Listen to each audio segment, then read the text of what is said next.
Okay, we're live.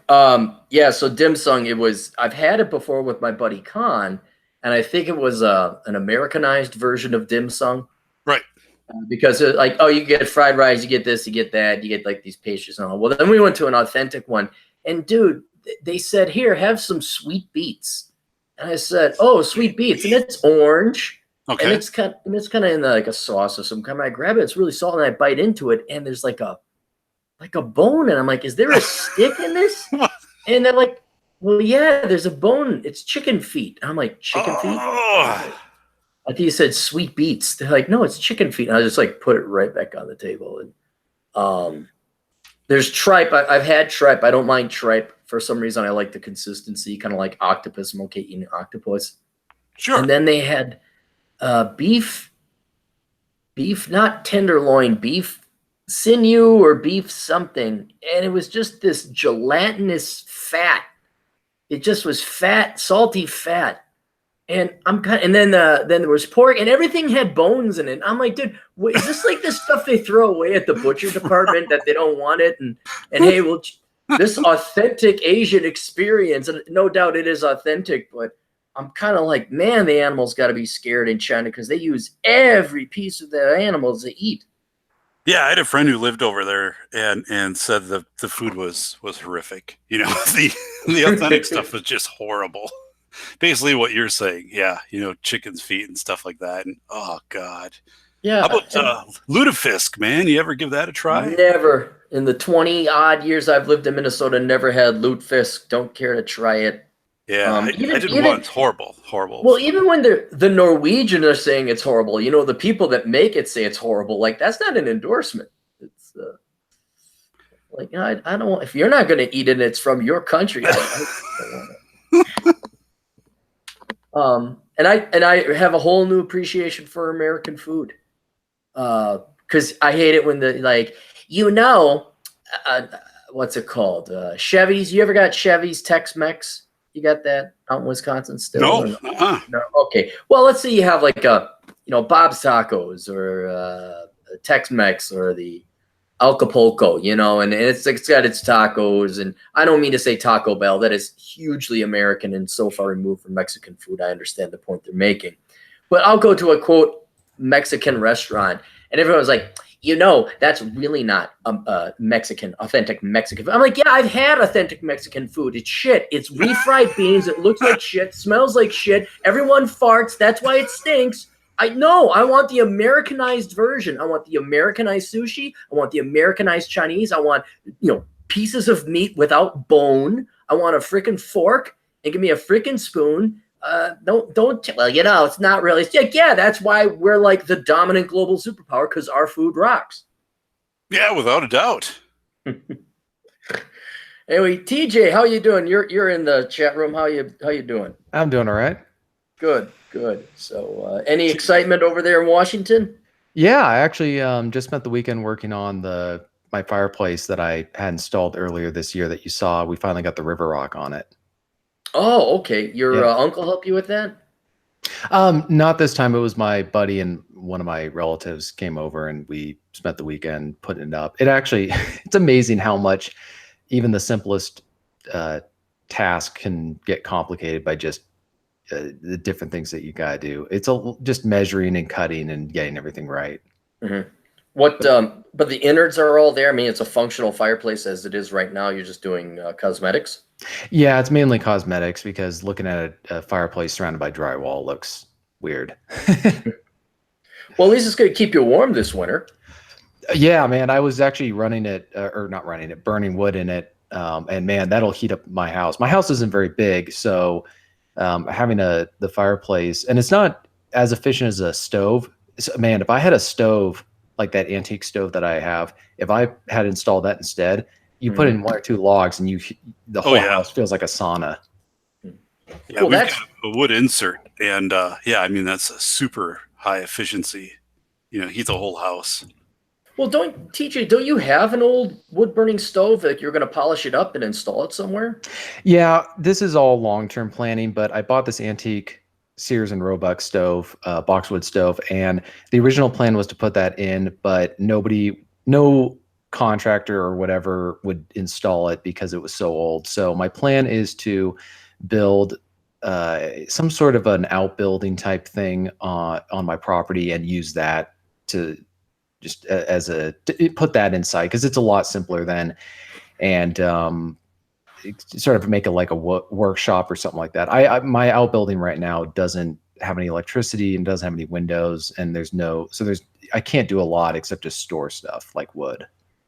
But that's long term. I got other projects like getting this River Rock fireplace finally finished. So you say River Rock, are you putting like a facing so you're going to get some radiant heat off of that, or? So what we did is we covered, it was an insert fireplace that's zero clearance. So we put it right up against the wall, and it uses a stovepipe. So it goes up through the ceiling, the wall, the roof. And then we put drywall frame around it. And then what we did is add tar paper, then a metal mesh, then we added mortar as a layer. Then we put on these specialized river rocks that have been cut in half, and then on the back side they've been grooved so that they'll absorb the mortar. So then we put up all the river rock, and then we added the grout the next day. And so now it's finally starting to take shape. And then a local logger, because I live in the mountains, and there's a logger that I run into all the time at the weight room, and he donated a mantelpiece for the cause. So that's now on the nice. Yeah very nice. Yeah, so it's looking a lot better than it did before. You getting any free wood from the logger? If you scored free wood, that would be coup d'etat. Funny you say that. He ran into me, or I ran into him at the weight room, and he goes, "By the way, we're logging up here, and we just finished logging up." And he showed me on the map, and he said, "A lot of leftovers that if you take, we won't be disappointed."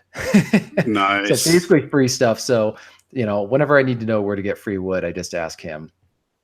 Oh, dude, you got it made up there, man. You got a logger. See, I have a connection to free wood, but I'm not telling anybody what it is, because other people might go after it. So I'm going to keep it hush hush. Did I tell you about the huge chainsaw that I found in my shed? Like from 1960 or something or whatever. Just the guy that I bought the house from had passed away, and so it was an estate sale, but they left most of his stuff there. So he was a fisherman, he was a hunter, so a lot of equipment, his fishing equipment, some of his hunting equipment, no firearms, but they also left his chainsaw, which according to one of my relatives is worth $500 and actually wants to buy from me. And of course I said no, because it's huge. The thing's huge. It's like, I'm not sure how long it is exactly, but I think it's over 3 feet long.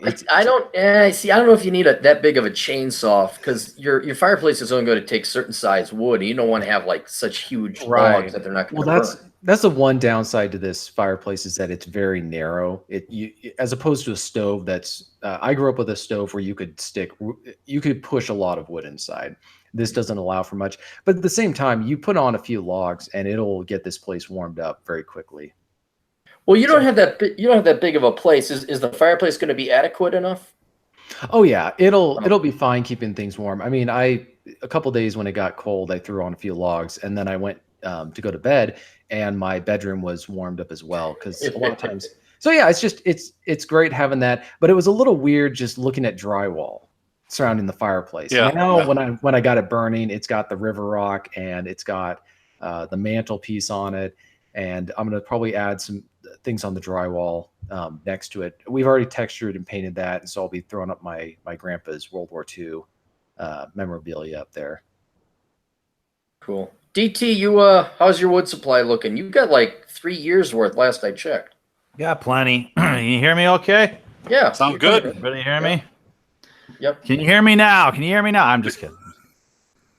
No, it's good. It's good. I've got probably 2 years worth left, maybe. Now that I'm working, I'm slaving away. I just got here just in time, 7 o'clock. Now that I'm working, we probably won't burn as much, because when I was home, I that's how I made money, is I burned wood, so we weren't spending money on heat. So now it'll just be for just at night probably, and probably won't save as much, but it's still very good. Mrs. DT actually had, when I got home from work here tonight, she had a pizza ready for me, and a fire in the fireplace. She had a fire going in the wood burning stove. Hey, you trained her in right. All you need is a drink. I did. I've got that myself. I can handle that myself.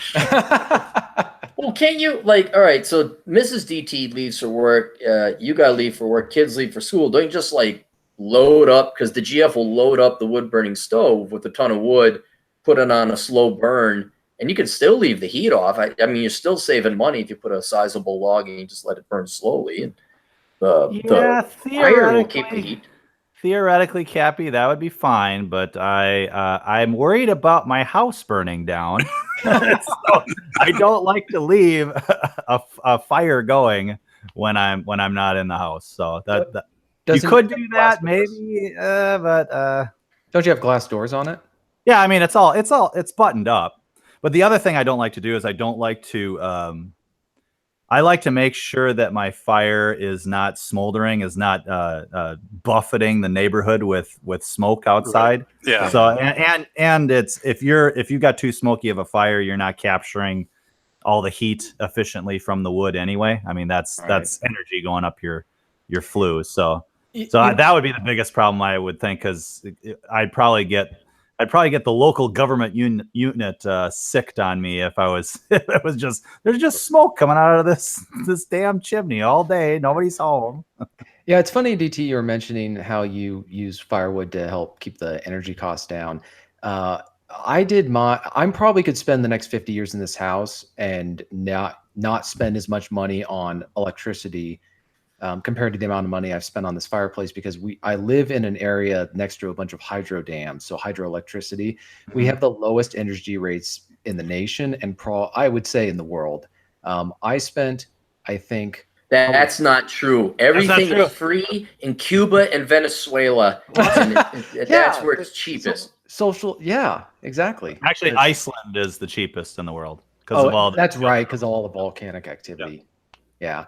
But it just, I'm spending all this money on this thing, and people are going, oh, is it to save money? I was like, no, I could probably, because it cost a couple grand to get the fireplace in, and then all the other, and I had to tear out a sliding glass door that was next to it, and then put in a new wall and all this other stuff. So I didn't do it to save money necessarily. I did it just because I grew up in a family that, we really traditional in that sense. We chopped our own wood, we stacked it, cured it, and then absolutely, yeah, it's a family tradition. I almost same thing here. Yeah, same thing. Yeah, I almost didn't buy the house originally, as dumb as this sounds, because I looked around and I was like, there's no stove, there's no fireplace. I don't know if I can buy a house like that. But then I realized I can just add one later. What am I thinking? Mm-hmm. It's a good plan B. I mean, in case we had our furnace go out two winters ago. And thank God we had that wood burning stove, and wasn't even uncomfortable. But we didn't have to shut down the water. Just nice redundancy built in. Doc, you said you had a wood insert. Well, yeah, it was a fireplace when we moved here, and then I had it replaced with a high efficiency insert. But I mean, it's got a lot of glass in the front, so it kind of resembles a fireplace, but it's in a stone wall, so the wall will heat up. So I can get radiant heat for a good 12 hours after the fire's out. That'll kick back and heat the house, so it is sweet. And it burns wood. Yeah, it's a wood burning insert. I put it in 2006, and I think it cost me like $6 or $7 grand back then. But I had to replace the fan once on it. It's nice, and it's like a crematorium. I mean, my God, you can burn like a quart of wood, and take out like a 2-gallon pail of ash. I'm like, what in the hell? But yeah, cut some Jew jokes now, or that's that efficient? Yeah, the home thermostat is that supposed to go up to 4,000 degrees? You guys remember that from the Burbs? Yeah, I love the Burbs. Oh man. But my dream is to get a soapstone wood burning stove, because soapstone is I think it comes from Sweden. That's where they figured it out. Soapstone is it absorbs the heat and lets it out real slow. So you could have a hot fire for an hour or two, and it'll heat for many hours after that. So Nice, that's the yeah. best kind of wood burning stove that you can get. Cast iron lets heat out slow. That's why most wood burning stoves are cast iron. But soapstone's even better. And you'll see if you do it like a Google search for soapstone fireplace or soapstone wood burning stove, they get really, really fancy. Some people really make them just like the feature of the entire room. They really look great. Some of the new modern designs look a little weird. Like they look like to me, if you're going to do a fireplace, you want to make it look old fashioned or rustic. But I see some people who do almost these futuristic looking fireplaces. I don't know if anybody's seen that movie Silver Linings Playbook, but there's the one couple that's showing off their house and all that stuff. And then they show this weird thing on the wall, and it turns out to be a really strange fireplace. That's clearly, it's almost an aesthetic thing. It's not meant to be the heart of the home where everybody gathers during the winter or during family events, which to me is sort of its purpose. It's to serve as a gathering point. I can't stand gas fireplaces. Why? I agree. Yeah. Why? Oh, I agree. Why? Oh, Especially with the completely fake, How about the fake log in there. The fake log. I mean, oh my God, are you kidding me? Well, what about the electric ones? Yeah, I mean, it's just like, what is the point? Hey, I've got this fireplace. Like Cappy, you're saying, redundancy. Yeah. I guess gas stays on a little bit longer than electricity if everything goes down, but eventually the lines bleed out and you're fucked. So just wait till we have nuclear powered fireplaces. That could go wrong. It's kind of interesting because in the new Clary compound over in the South Dakota, I want a fireplace, but then I'm thinking, the wood burning stove would be more efficient. So maybe in the garage there'll be a wood burning stove. It's still, everything's up on the board. And so already in the initial stages of talking to a builder, I'm like, well, a gas fireplace would be a lot easier. I'm like, what the hell is wrong with you? You're from South Dakota. What do you mean? I want it so in case the gas doesn't come here or there's war or, the shit hits the fan, or maybe I just like the smell of wood, and there's this masculinity of making my own fire, for Christ's sake. Yeah. That survivalists call a fireplace or a wood burning stove. Survivalists call it a pot of gold.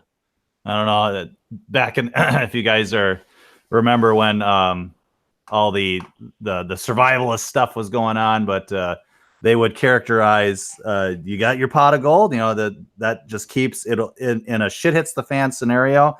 It's the one thing you definitely want above all others, and it'll just pay dividends. As a wood burning stove, that pot of gold, that pot bellied stove, pot of gold. Yeah, I've used it obviously for heating. It didn't eliminate, but I used to have winter heat bills every month around 300. For one winter that I installed this, I said, screw that. And now I don't think I've had one above 50, even with many, days below zero. But then, the GF brings down the coffee, or it's nice and warm and roasty, toasty, kindle the fire again, except not anymore because I leave her in during winter because it's cold there. Why would you stay? But then you have the coffee and it gets a little cold. You just set that sucker right on that wood burning stove. It'll heat it right back up. You could cook on those things. Oh, it's wonderful. Absolutely wonderful. So talking survival, tomorrow is the big test from the government. All of our cell phones will be ringing, about 1 o'clock or something like that. It's the President Trump. Yeah, nationwide emergency broadcast, the hybrid system test. So every single cell phone will be activated. There's no opt-out. Well, that's kind of your neck of the woods, isn't it? That's your specialty. Yeah, and I was contacted by a couple of people. And the thing is, this system already exists. So it's part of the emergency broadcast system. And people are like, well, no, that's TV and that. I'm like, well, not really, because when they redid the NIMS, or National Emergency Response System, a couple years ago, they modified it so it can do all of this. So the conspiracy theorists are saying this is a way that government, you could have a president or a, whatever group of government could circumvent the states if there was a coup and still get out some directive to the people. Now, this is conspiracy theory, but it is weird that they're having this test of the secondary system when there's really no need to do that. Like you already have this, again, the EMS systems, kind of like, the Hawaii thing. Remember, like in February when they had the nuclear missile inbound, and then it's like, oh, nope, that was just like Fred fucking around. Oh, that's again. right. Yeah, Fred spilled his coffee or something. Yeah, and then they did, and then they reassigned him for a week, and then eventually they got rid of him. But so yeah, it's really strange. I haven't figured out. So I've been contacted by 3, pretty large media. Just kind of what your take is. I'm like, I don't know. I guess we'll see how it goes. But they were going to do it right at the same time Hurricane Florence was hitting. And I said, well, that's a bad idea, because people are going to be thinking, did a dam just go out? Is there, some, whatever. So they delayed it. But I don't know. It doesn't. I don't understand the reason for it, and it hasn't been explained very well. Isn't it because no one's watching TV no more? But you're right. But see, like when the Hawaii thing went off, that went to people's phones, and that's through EBS has for several years been reprogrammed to go to the phones and the digital networks, the emergency broadcast system. So this should all already be taken care of. So why they're creating this secondary system, which only seems like it can be activated through the executive branch, just, it seems weird. It's like, it's basically, I said it would make sense if you had a government takeover and a coup that, your president could still activate and get a message out to the people. But I'm like, holy shit, that's pretty far out thinking. Like, it's not that far out thinking, in my opinion. Right? Well, no, DT, you're right. So I've looked at this, and nothing kind of surprises me anymore, honestly. But I teach a law class, 700 level law class, and honestly, like the stuff I got to cover and go over with people, they're like, this really happens? I'm like, yeah, this is all real. Like, this is just the stuff I've experienced. And, like, here's some other case studies. Screw the book. Like, here's some stuff that's happening right now. But yeah, so it's this weird thing tomorrow. So all of us will have our phones, and there is no opt out. So you're going to get it 1 o'clock or 3 o'clock. It'll buzz just like. You probably get it now on your phone if you have like the weather alert on, if there's a tornado warning for your area or something like that. But those damn Amber alerts. I don't get the I must not have that feature turned on. I was getting one a week. I'm like, how do I turn? No, yeah, Amber, Silver. They've again. That's something where they've gone so many layers into that now, because I believe they have the military veteran. Is it a green alert? Mm-hmm. If it's but yeah, so I don't know, it's weird, this thing. Someone had contacted me today, and I might be on a show after. They want to kind of see how it plays out, but I'm like, I have no idea why. Well, is the text I'm going to get from President Trump saying, Aaron Clary, your country needs you, is it going to be tailored to each of us? It might be. Yeah. No, it's not going to be. I feel special and wanted. Hey, my country needs me. What do you want me to do? Pay more taxes for the militia. Yeah, I don't know. It just, I don't. Again, it's a redundant system to the emergency broadcast system. But there's another part of this too, that after 9/11, there was a big move with incident command system. So basically, think of the wildfires. Incident command system started, in the 60s and 70s, mostly like CB radios and stuff out in California. So wildfire, different fire departments and agencies could communicate with each other on a common language. So get rid of all of the jargon and get down to either some common 10 codes or whatever the hell they were using. But so after 9/11, there was this big push to standardize all of this across the country so everyone would have the same language. But it didn't happen at all. Everything's encrypted. So like in New York, even within the police department, branches and fire department, they can't communicate to each other. It's really fucked up. It's horrible. So this whole thing of thinking this incident command system, everybody could talk to each other. If there was another 9/11, it would be significantly worse from a communication standpoint than it was on 9/11. And 9/11 it had a mix of analog and digital equipment and some other things that were kind of in the mix. And the batteries didn't last that long, and you couldn't, go through the brick and concrete and stuff like that, but with the signals. But yeah, it's really weird. It's really weird stuff now. There's a guy I interviewed, Fred Varian, who has been in communications for like 40 years. And he was pointing out some of these things behind the scenes of how we're really becoming fragmented. Although, like, from a technical standpoint, we have this incredible technology at our hands. And if you look at the rescues that have been going on with Hurricane Florence, it's through these organizations, 501c3s that are using this app Zello. And that's really effective. And these are like people in their homes who are doing they're dispatching like the boats and stuff like that. But they could be like down in Illinois or, still in Louisiana or something. But so once again, the private sector solved the problem the public sector couldn't with FEMA. The private sector, absolutely. The private sector for Hurricane Harvey with Houston, 14 people worked at Zello at the time that hit. And they scaled that app, and it was amazing. I mean, they rescued tens of thousands of people. 14 people? 14 people at the time, yeah. And since it's scaled to about 30, and plus they've gotten more efficient with the app, and they've been able to create like a ticket system. But oh my God, yeah, FEMA, there's no way in hell. FEMA is still doing the 911. Call 911.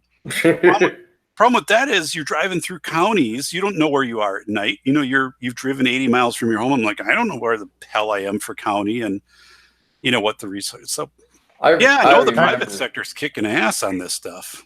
I remember we were out at this remote bar. You may have driven through. Did you ever go through Buffalo Gap, DT? I was gonna bring up. You got a $10 super chat. Oh, $9.99. Okay, well, my story is not as interesting as money. Nine. I think that's tied for our top donation, isn't it? I think I got a $10 one a while ago. Did you get 1 cent more? So you're gonna get.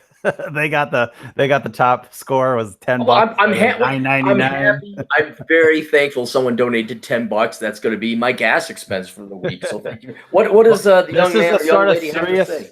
Yeah, sort of serious question. Speaking of 9/11 and disasters and getting stuff out there. But Christopher Morales says, wife walked out on me from one day to the next, said I was perfect, but we were incompatible. Took my car and $5,000 and currently in the process of divorce. How could this happen? Any thoughts? So wife walked out on me from one day to the next. Again? Give me the first part again. Yeah. That's what I was trying to understand here. Wife walked out on me from one day to the next. Said I was perfect, but we are incompatible. Okay, she lied about that. If you were perfect, you would be compatible. And so she lied about the reason. She doesn't want to tell you the reason. I have no idea. I need a lot more background information. Like, did he gain weight? Is she finding another guy? How long were they married? And then what was the question? He wanted to know, how could this happen? How could this happen? Any thoughts? Yeah. Have you seen women lately? Have you seen what they're doing? Yeah. I'm sorry. I'm reading it too. First thing, just I'm sorry this happened. This is horrible. But yeah, it's there's so little detail to. I mean, I hate to say it, and we're going to talk about this later because I want to get your guys' insight. And I'm very happy that TJ and Doc came on because they're going to serve specific roles. I want Doc's expertise. I want TJ to introduce the article he sent. But I am becoming increasingly more pessimistic. If you can imagine me being more pessimistic than I already was. I already had a pretty, I wouldn't say low opinion, but skeptical and distrusting opinion about, quote, women in general. Right. But the behavior of the nation has compelled me that once I get all this other work done, we got to start putting some numbers on what percentage of the female population either outright hates men or simply not capable of interacting with men. Right. And even, quote, good ones, bad ones. The sanctity of marriage itself is no longer what it's just like, if you don't like it, get divorced. And in the olden days, it's like, no, you have kids. So, I mean, I have a ton of questions, but in general, it's not surprising. I hate even in the conservative, non-leftist, libertarian type, even traditionalism, it doesn't surprise me. And I don't know, in your particular case, it could be feminism, could be another guy, but we have pampered women in this society so much that they're turning into spoiled little rotten feral beasts. And that may not explain it, but given the increasing amount of anecdotal evidence and empirical evidence, even, I'm thinking there will come a time that, unless explicitly Christian or Jewish or Muslim, or they adhere to a religion, I'd be very skeptical and cynical about the viability of a long-term marriage, or a woman just. I mean, Chris, type in. I mean, did she just say it's not you, it's me, and I'm bored? I mean, give us a little bit more here. Like, how many years were you married? I mean, if this was like 2 years and like, oh, it's not you, it's me, and you guys in your 20, well, okay, she's dumb and young, and no offense, you're kind of young and dumb too, because everybody's dumb when they're young. But if you're 70 and this is your wife of 50 years, well, shit, you got me then. Well, I mean, what I would say is that if all you lose is your car and $5,000, thank your lucky stars. That would be my. I mean, if that's all it is, consider it lesson learned and move on, because that's cheap. That's cheap. So, but yeah. I mean, women flake. I mean, they flake all the time, right? No matter if you're married or not, they flake on people. They just I mean, I'm actually, I mean, as crazy as this sounds, but I've been working with 2 researchers out of Iran who asked me to participate in a research project on resiliency. And it specifically has to do with women. and these are 2 women researchers. And the one is regarded as the top researcher in psychology and specific to resiliency in Iran. And we were going over some findings. I mean, in heavy qualitative analysis they've done. I mean, this is, or quantitative, like the number work. But as you guys were saying, and Cappy, as you were saying, if you're adhered to a religious belief, you have much more resilience, much less likely to divorce or leave your spouse.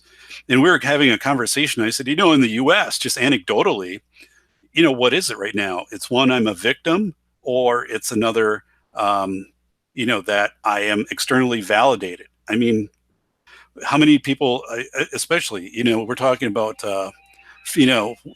females going to Pinterest, and the studies of females in their 40s going to Pinterest and getting the external validation off of that. So I think it is this thing where we've lost, it's become, I'm a victim, or I am, and I'm not talking of sexual assault or anything like that, but I'm a victim of, student loans or debt or just societal structure or just being unhappy, or that I need to constantly be externally validated. So I have no resiliency. Something gets tough and I'm gone. It's scary, man. Yeah. And I would add to this, because most of our audience is male, and the number one thing in your life is going to be females, because you're programmed that way. And you could say you're MGTOW all you want. And if you've gone that way legitimately, I tip my hat. But you're programmed to want women. That's all that, the opposite side. And it's increasingly becoming, I don't want to say apparent, but the data's coming in that this generation of women have been ruined. And when I call them millennials, I don't mean millennials in this case, but I call the millennials a spoiled crop. You got to think about how devastating, not that is in terms of being a pejorative, but what that means. Like, when you had a lost crop, that could spell famine. That could destroy a town. I mean, that's not a good thing. All that effort and labor putting into raising a crop is now wasted. Your year's worth of labor has been wasted, and to great consequences. Humans take 18 years, sometimes 25 in the case of millennials, 35 before they get the fuck out of the house and actually become self-supporting adults. Well, let's just say 18, because that's what old people used to do.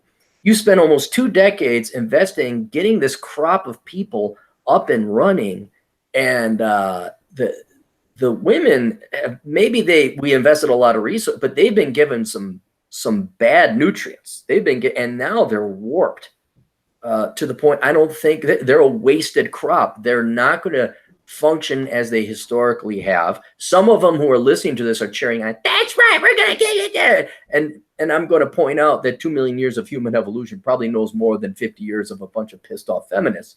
But when it comes to men interacting with them, you're going to think, oh, there's something wrong. What did I do? No, trust you me, this is sadly likely a wasted crop. Probably 2 generations of wasted crops now that we're looking at, where women are simply not capable of being wives. They're not capable of supporting a husband, be it emotionally, psychologically, or be it with the children or the household, or you switch the roles, the woman's the breadwinner and the guy taking house husband, that type of thing. They are so sold, and TJ, you and I have talked about, because you're kind of in the front line of this, they are so sold on careerism and education. Heck, education without a point, just getting more education. Can I break in here for a second, Cap? Yeah, sure, go ahead. Christopher did clarify, at least provided a little bit more information. All right. He said, my wife got her bachelor's and master's in bio with a minor in chem. I myself, my bachelor's and master's in bio, and do quite well. Okay. So, yeah, I guess that sort of gets at what you're getting at, is that maybe it's just a career move too. There could be any reason for it. Could be anything. Yeah, we still don't have enough information. Yeah. I mean, if I knew how long they were married, and if there's some other telling behavior. My larger point is, since we don't know the details, nor do we want to necessarily go into details on this individual man. Keep his privacy. In general, for the listening audience, do not expect a lot of women to be rushing to that altar, even if you want to get traditional marriage and have kids. And even when you are married, don't expect them to put the marriage and you and the family first. I mean, that's a necessary requirement to have a successful family. Doc, do you put your kids and your wife ahead of you? Well, yeah, I do. Okay, he's got some more info now too, Cap. He says he thinks it's another guy. He was working a lot of hours in numerous jobs, and she wasn't wearing a ring, and increased gas mileage on the car. And then here's the key. Here's the key.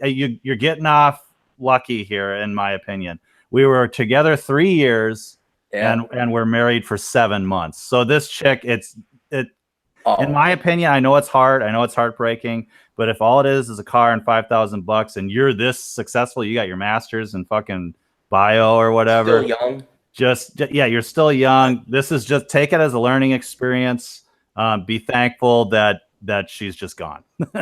Yeah, I agree. I mean, you'll move on from this, and because there aren't any children, you can take a fiscal settlement on this and move on with your life. Heck, even it's not that. I mean, 3 years isn't much of an investment, really. I mean, 3 years is not that long. It might seem like a long time. I don't know how old he is, but it's not that long. It's not that big of an investment. Just be thankful you found out now and not later when you had kids or whatever. Be thankful that she fucking flaked out on you immediately and just move on. There's so many people out there. They might be hard to find, but if you think of yourself as the prize and you get your shit together and respect yourself, you can have a great life with or without women. But you'll probably attract women if you start treating yourself right and treating yourself with respect and not putting up with any shit. He's better off single. Let's not worry about other women, because I honestly don't think, well, I know for a fact there's just not enough quality women to marry the number of quality men out there. There's just a huge deficit in that regard. So don't worry about it. But yeah, you're definitely better off being single. And God almighty, 7 months of marriage. I mean, would that be annullable? Could you get that annulled instead? Yeah, I don't know. Steal a man's car. That's a dickhead move, man. It's a season of The Walking Dead. I mean, that's how long it lasted. So, I mean, I don't mean to laugh or anything, but I mean, she just let it go, man. You're getting off easy with $5,000 in a car. Yeah, agreed. Yeah. So, there was another super chat here too. Okay, go ahead. What we got? Yo soy chaparrito, $5. That's I am a little man. I'm a chaparrito. I don't know. Yo soy chaparrito. I don't know what that means. Yo soy. Yeah. Hey, Cappy, have you heard of the Daily Mail article on the female porn star who became a pastor? No, Jesus Should I look it Christ. up? What the hell? Look it up, DT. Go ahead, look it. While you're doing Okay. that, I'll go through some of the basic house cleaning here. Super chats are available, as some of you have already discovered. If you want to donate or throw money or whatever, go to olderbrother.com/donate. God. Also, in that link is included the link to the Amazon affiliate program, because I will take money, but it doesn't make sense to me as an economist why you would give me money and not expect anything in return. So instead, let's do a win-win-win. Go use my Amazon affiliate program, also found at olderbrother.com/donate. You'll see a link to the Amazon banner there. Click on that. Do all your Amazon shopping through Cappy, the Lord your God. And then I get a 7% cut. You don't pay any more, and that way you get something in exchange. And then I added another page to the Older Brother website called Manly Stuff, or maybe it's Manly Shit. Hang on, let me take a look. Older. Is there a blog, Cappy, that goes just with Older Brother? Or No, it's just a website. Okay. You know, olderbrother.com. Yeah, I was wondering if that's something you had in the plans to roll out, you know. No, I don't know. I'm not gonna do a blog. I got my own blog. Yeah. I'm almost maxed out and tapped out in terms of what I can do in terms of social You've been media. turning out a lot of material, and yeah, your post, God, I don't know, I have it up, but the part 1, part 2, very Yeah, thorough. That's a recommended read for anybody out there. Plus your interview with Rich Cooper, I listened to that on the way to work the other day. You know, both of you were on game. I loved it. So yeah. Yeah, Rich is cool. I'm gonna have him and hopefully Terrence Pop, Mark Bovair on, because and Chris will probably want to listen to this where it's all divorce guys. And I'm gonna have them on because I've never been married. I've never been divorced. And for those of us who've never been divorced, we don't know what that's like. And I know this sounds like a really stupid question, and maybe it's just because I'm a cold-hearted bastard, but I have seen it happen so many times where the wife gets the kids and has possession and then turns the kids against the husband. Mm-hmm. And then the husband vainly, I'm not saying immorally, he's morally fighting to get possession of his kids. And I've gotten a couple asshole consulting requests where they're like, how do I get my kid to listen to me? How do I get my kids to love me? And I'm like, look, I know you love your kids. I say, can you just let the wife have full-time possession? And when the kid graduates from college and a year after, and life is not going the way the wife said, then you intervene, then you provide fatherly. Because all I see is fathers painting themselves, wasting their time, and the calculus in me says, let them alone. You're going on a sabbatical from your children, which I guess is impossible because I've never had kids. And you're like, yeah, let the mom take care of it. Yep, it's all yours. And then when the kid finds out that ma lied or ma didn't know everything she thought she knew and mom was a lying cunt, that she says, oh, well, Dad, I said, I told you not to, and to film it, to record it, to have a time-stamped letter. I said, I want you to read this, put it back in the envelope, and we're going to talk in 10 years. So that, and then you win in the long term. Like I said, that you're not here to win your kid over when you're 13. You're there to win them over when you're 30, or they're 30, because then they're adults and they understand. You'd almost have to have no emotion to do that, though. I mean, I love my kids more than anything. Mm-hmm. And that's what, I mean, real men, and no offense to anybody. Real men love kids. We love them. I love kids. We want to protect them. I'm not saying you, Cappy. I'm saying anybody listening. We want to protect them. That's why we go fucking die in war. I mean, we love children. And this idea that we don't is total and complete bullshit put out there by women trying to deify themselves as mothers. Men love their kids, and I know people who have a hard time seeing their kids, and it just kills them. And so I think logically maybe that makes sense, but you miss out on so much good stuff.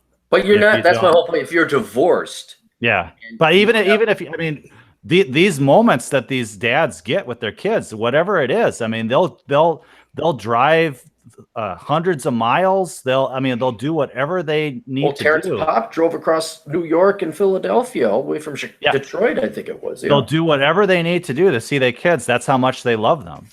And you know, this idea that we don't is just complete bullshit.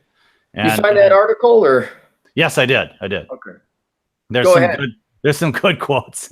Okay, go ahead and read it, because this is just it's pretty long, but I'll try to do the highlights here. But anyway, it's on ABC News, actually, .go.com. From porn star to pastor, how this New York woman turned her life around. I don't know if it's necessarily turned her life around based on what I'm seeing, but so Crystal Bissett, which is a good enough porn name already. I mean, that's her real name, Crystal Bissett. A 33-year-old mother of 3 and her husband, David, are pastors at the New Beginnings Christian Life Church in upstate New York. It's a relatively new role for Bissett. Until 3 years ago, she was a porn star. So this chick is 3 years sober, quote unquote, and leading a church.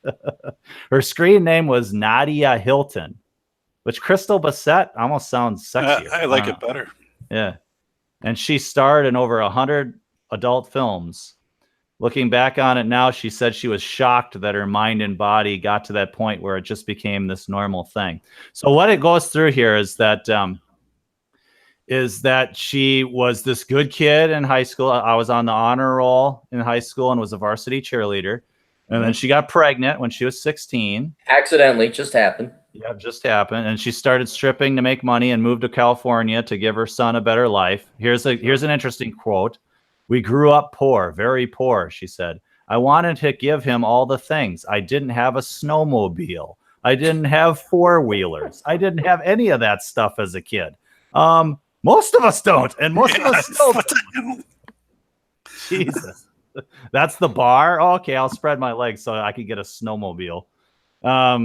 Bissett said an agent discovered her and convinced her to try pornography. She didn't like it the first time. She sat in the shower and cried for 2 hours, but she went back for the money because she was making $30,000 bucks a month. She became a star. 30,000 a month? Yep. I have tears of joy, for God's sake. And here's the great quote. This is actually pretty self-aware, and you'll like it. So it says, "And soon Bissett became a star. People recognize you all over the place," she said. "It was just weird, because when you think about it, they're recognizing me because of something that is not talent."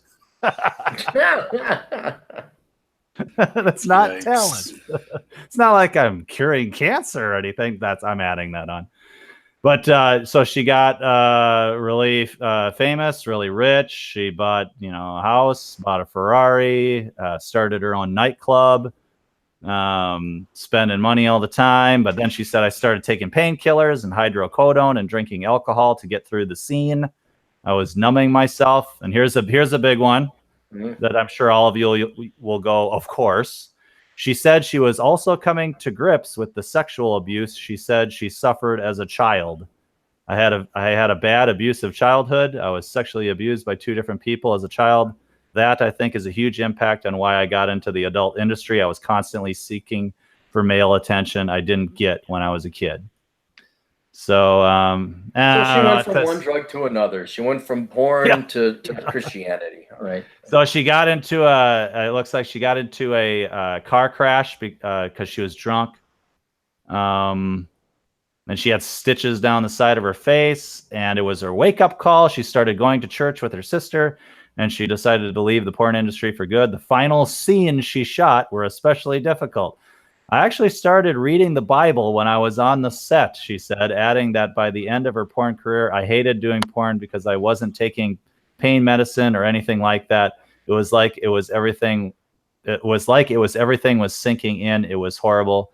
And then she met the good pastor, who probably was well aware of her. St. Richard. Pastor David Bissett. "The first day I noticed her, she was wearing these high heels that were like crazy big," he said. "And I looked at her and thought, man, she's got it going on." And I'm like, too tall, not interested. I'm a short guy. So I don't know. There's more to this article I can look, but Let me do this. I'm sure he noticed her because she was so Christian. Yes, yeah. And here's you said she's a pastor now? Apparently, yeah. Okay, so we know this is a bullshit dead branch of Christianity because, and again, before you say, oh, you just hate women. No, I think there should be women pastors. I think there should be gay pastors. I think gays should get married. I think you should have gay churches. The problem is, the paradox is, that debunks the entire religion, because if they were wrong about that, then what else are they wrong about? Here we go. Right. So she eventually landed a job as a legal assistant. She and David got married, and their son Carter came along soon after, but Crystal's past continued to haunt her. David said the negative attention they received forced him to leave his church, so they decided to form their own. Oh, fuck. So the church kicked him out, and now they formed their own porn church. The Church of Porn. The Church of Porn. With us, there was no judgment on people, she said. People felt free. It didn't matter if you came through the doors with full body piercings and tattoos and stuff. We didn't judge them. Everybody's got a past and a present. What does it say? What accredited seminary school she attended to get her answers in divinity? She went to the let the first person who has not sinned cast the first stone class. For 3 regular payments of $19.95 mailed to Bob's Seminary Hut, you will get your certification and ordainment in the mail. I had a friend do that when I was in college. Seriously. I'm a reverend. It's a universe. Yeah, are you? Yeah. Yeah, you can go online. You can become a reverend. Yeah, everybody can. That's what he did. I think it was like $100 and it's no money. It's no money. Oh, he paid sucker. And it was out of Minnesota, this place but it was all through the mail and a couple exchanges of money and forms, and it was it. Enjoy the decline. Any of you guys ever date a Wiccan priestess? Like, I'm a Wiccan. I went to a wedding. Hey, did you ever go to Mars? Did anybody go to Mars out there? How about did you date a Wiccan? Well, you've never TJ. This is a question for TJ. Yeah, TJ, you ever date a Wiccan? Yeah, TJ. Yeah, no. Podcast 21. No, no. I don't. I'm trying to think of. Oh, there's hesitation. Well, no, I'm just trying to think of a comparison. Like, yeah, I know. Nothing close to that crazy. Like a priestess or something. Well, no, like the girls I've dated have been more or less within just normal in terms of views on religion or anything like that. Like, nothing where, she's not inviting me to her shrine in her basement in the crawl space or something like that, right? That's like when you're like, okay, time to just run. Wiccans are great, man. They're just John Steele's probably banging at the door right now because he knows, but Wiccans are crazy in the sack. That's the one they're crazy outside of the sack and they're crazy in the sack. And they're just weird, just totally weird. But no, I was wondering if any of you guys have it. I guess I'm worshipping a fertility goddess will do that, I guess. But what's weird now? What's considered weird? Well, comparatively speaking, they're not. I would have an easier time dating a Wiccan priestess ordained over the internet or not than I would your rank socialist feminist. Oh, absolutely. Yeah, I agree. Yeah, and a lot of these. Oh, go ahead. Sorry. A lot of these gals, when they became Wiccan priestesses, they did it to fill a void. It's not real. I know John is probably screaming right now. And it was something for them to do. Both of the girls were pretty much losers. And they're just trying to fill the void with something. Same thing with this porn star. And I'd say, by and large, same thing with the vast majority of women majoring in worthless subjects right now. They're taking whatever religion they may have grown up with, they're throwing it out the door, and they're replacing it with a new religion of some variantism, all under the umbrella of socialism. So it could be environmentalism, feminism, socialism itself. What's another? Veganism. That's what it is. So, I mean, it's part and parcel. It's all the same thing. But with a Wiccan priestess, there's some creativity points there. It's like, okay, all right, you get bonus points for that. And they did like sex. They were not against penis. So I guess, yes, Wiccan priestesses outrank your standard socialist feminist college graduates. Yeah, You just don't marry them. Oh God, no, Jesus, no. Well, that's kind of the point. Is like when you're dating, you're talking about what's normal and what's crazy. It's like, okay, well, but what realm do we have where a girl's belief is like, yeah, she might be good marriage material as opposed to just dating? Because people would think Wiccan, obviously, you're not going to want to marry that, but a mainstream religious, depending on what your religious background is or none, I would say that a lot of them seem normal, but then you start asking them questions about what they actually believe, and you're like, oh my God, it's just as crazy. It's layered around a veneer of sanity. Mm. Or so, TJ, but are you also seeing though this default where it is, for example, God will fix everything. God will fix the student debt, and that that's something I've been studying more in kind of the psychological. I call it the handoff of I'm not taking responsibility, and it's being handed over either to the state or else to the religion, saying, the Lord has a plan. The number of girls I dated that said that's bullshit. You don't have to take responsibility for anything, and you can quickly just dismiss what has happened as They're advocating responsibility for poor choices. I've saw it. Now, I did date a fair amount of Christian girls. I don't know. I went through the spate of all these girls that went to like Crown or Northwestern or Bethel. DT knows where these are Christian colleges. I don't know what the hell I was doing, but I was like a magnet to them. And the amount of hypocrisy and insult to the religion and to God, if you believe in God and Jesus, the insult and the abuse of the religion that these girls would use, they just use Christianity as an excuse to abdicate responsibility, not plan, because they were fatists. They were like, well, the Lord has a plan and it'll just come to me. It's like, well, why don't you go study calculus? Oh, no, God would have told me to study calculus. Like, oh, you lazy fucking bint. You just don't want to do any work. You're waiting for like some Mr. Rich Dick preacher guy to come in. Trust you me, they are. I'd rather date a socialist feminist than I would some fake Christian girl. That's what's happening now. That's what you're seeing. Mrs. DT had a great point about this whole Kavanaugh stuff. See, I'm very anti-God. I'm actually a misotheist. I kind of hate the motherfucker. I think he's an asshole.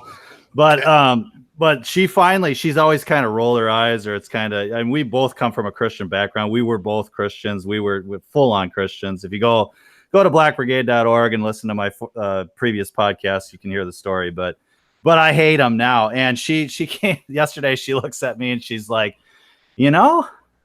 Christians should really look at how God has abandoned Kavanaugh.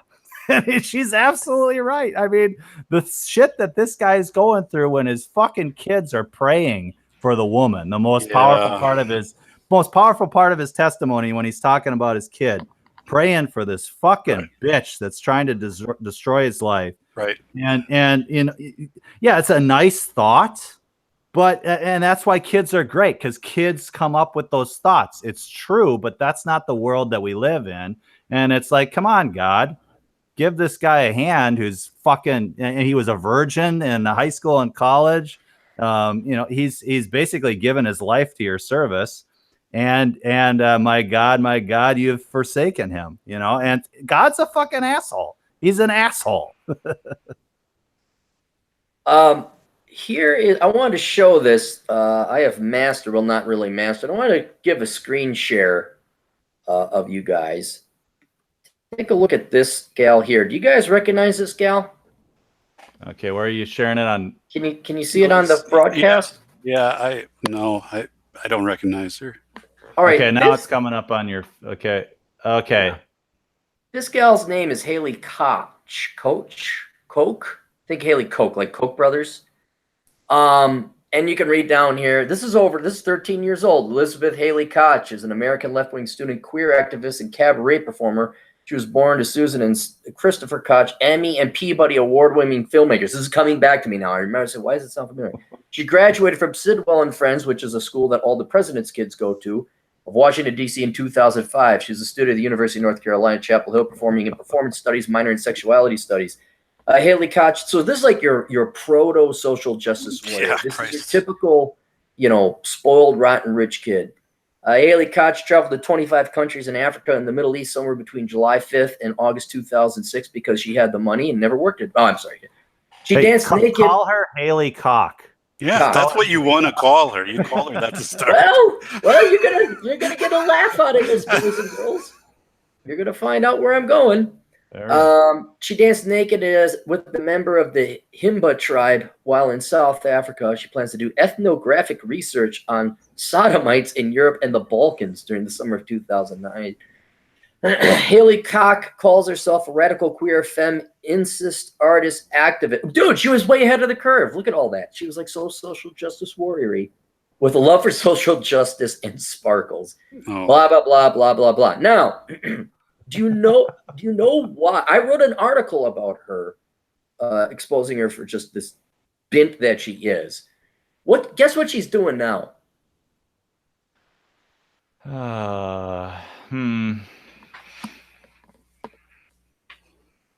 She's a pastor, let's say. Let's continue with the pastor thing. Hang on, I gotta look it up. Sorry. Oh, okay, yeah. Gosh, anticlimactic. Sorry. I closed the window here. Hang on. She married into the powerful Koch family, so that she is no longer Haley Koch, but is Haley Koch. She is now Chloe Camellia. Oh. And she is a porn star. She has gone into porn. God. And I want to point out to all you fathers out there and to all you feminists out there, one, fathers, the quickest way to get your daughter to be a stripper is to make sure she majors in worthless shit. And feminists, I want to point out that even one of your own finally realized that the number one thing men want in this world is sex, and that she had to resort to that. No matter how much you said you were independent, you don't need no man, you still do need a man, and you're going to, again, not against strippers, but this is not an intellectual pursuit we're going after, and it's admitting defeat. You ended up saying, I'm going to appease the sexual desires of men. So she went to Africa and danced naked with a bunch of African dudes, and then all of a sudden is doing porn. I imagine she's seen very widely on the BBC. I don't know. This is 13 years ago. I bet you what ended up happening is there comes a time where you can't qualify for student loan money anymore. And maybe her parents, here's a very possible thing that happened. Her dad got wiped out in the financial crisis. This was 2005. That was the peak. Right. And she graduated and you could go to college and all that. And all of a sudden they get wiped out, or dad just has enough of it. I'm sick and tired of you running with your tits hanging out with the Ukubuku tribe, thinking they're going to be a dominant global power one of these days through touch and feels. I'm cutting you off, and she's going to show dad, and now she's a porn star, not a stripper, a porn star. I'm sure they were dominant in some way. Yikes. You guys remember, being a housewife was just too humiliating. Right. You're just too subjected to the husband. Oh God. Sorry, Yeah. degrading. That was the word, degrading. Being a housewife was just too degrading. Yeah. Well, did she get her pictures in the National Geographic? Oh my God. Here's a good point to point out to Chris, who's going through a divorce. These girls do get their comeuppance. I mean, you can't live this delusional world for long. I mean, you can live for long, but in the end, it comes to bite you in the ass, because soon people aren't going to tolerate your shit, or you lose your looks, and it's like, get the Sexual hell out market value, yeah. Destroys you. It's going to happen. But let me give a shout out here real quick to Orion's Cold Fire, to orionscoldfire.com. He's a sponsor of the show. And then the Quintessentialist, the-quintessentialist.com. blogspot.com. Search him. He has a book out on the Great Emu Wars, EMU. Australia had a war. They declared war on a bird, and it is true just as it is funny. So I wanted to give a shout out to those guys because they keep paying me, and I do not do the job. What does the Ryan's guy do? What did you say?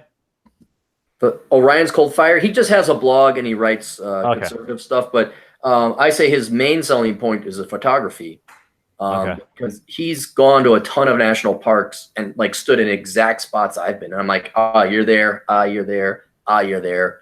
And they're really cool pictures. You know, I have my little cell phone picture, but he's got like a real camera with some real pictures. So you want to take a break from politics, that's certainly a place to go. And chicks dancing naked with African tribes. Yeah. I don't think he takes a picture of ugly shit. He takes a picture of wonderful things. We got anything else in the chat? Do we have any super chats? No money since that last one. Yeah. Okay, good. We can move on here. TJ, why don't you introduce that article? I got it up here. Why don't you tell everybody about the article you sent me about UW and the little website that came up there? Yeah, 1 second. Let me pull it up. So I want to make sure I'm just doing this, saying it accurately. So there's a student-created website that allows for anonymous sexual assault allegations, but as the Daily, which is the University of Washington's newspaper, is saying that it's vulnerable to defamation charges. And I've been a reporter since I was in high school, and I can say that if you publish stuff online, like claiming this stuff against private individuals, because the defamation charges differ if you're a public figure compared to a private figure.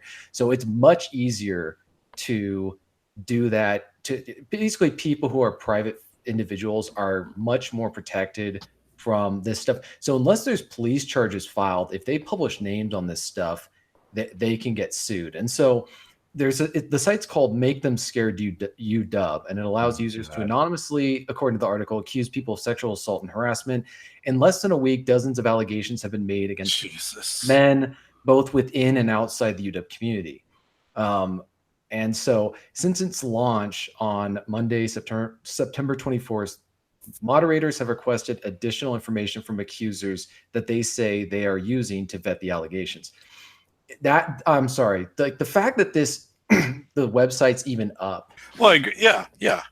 I mean, the moderator is now a police investigator to vet this. Well, you know what?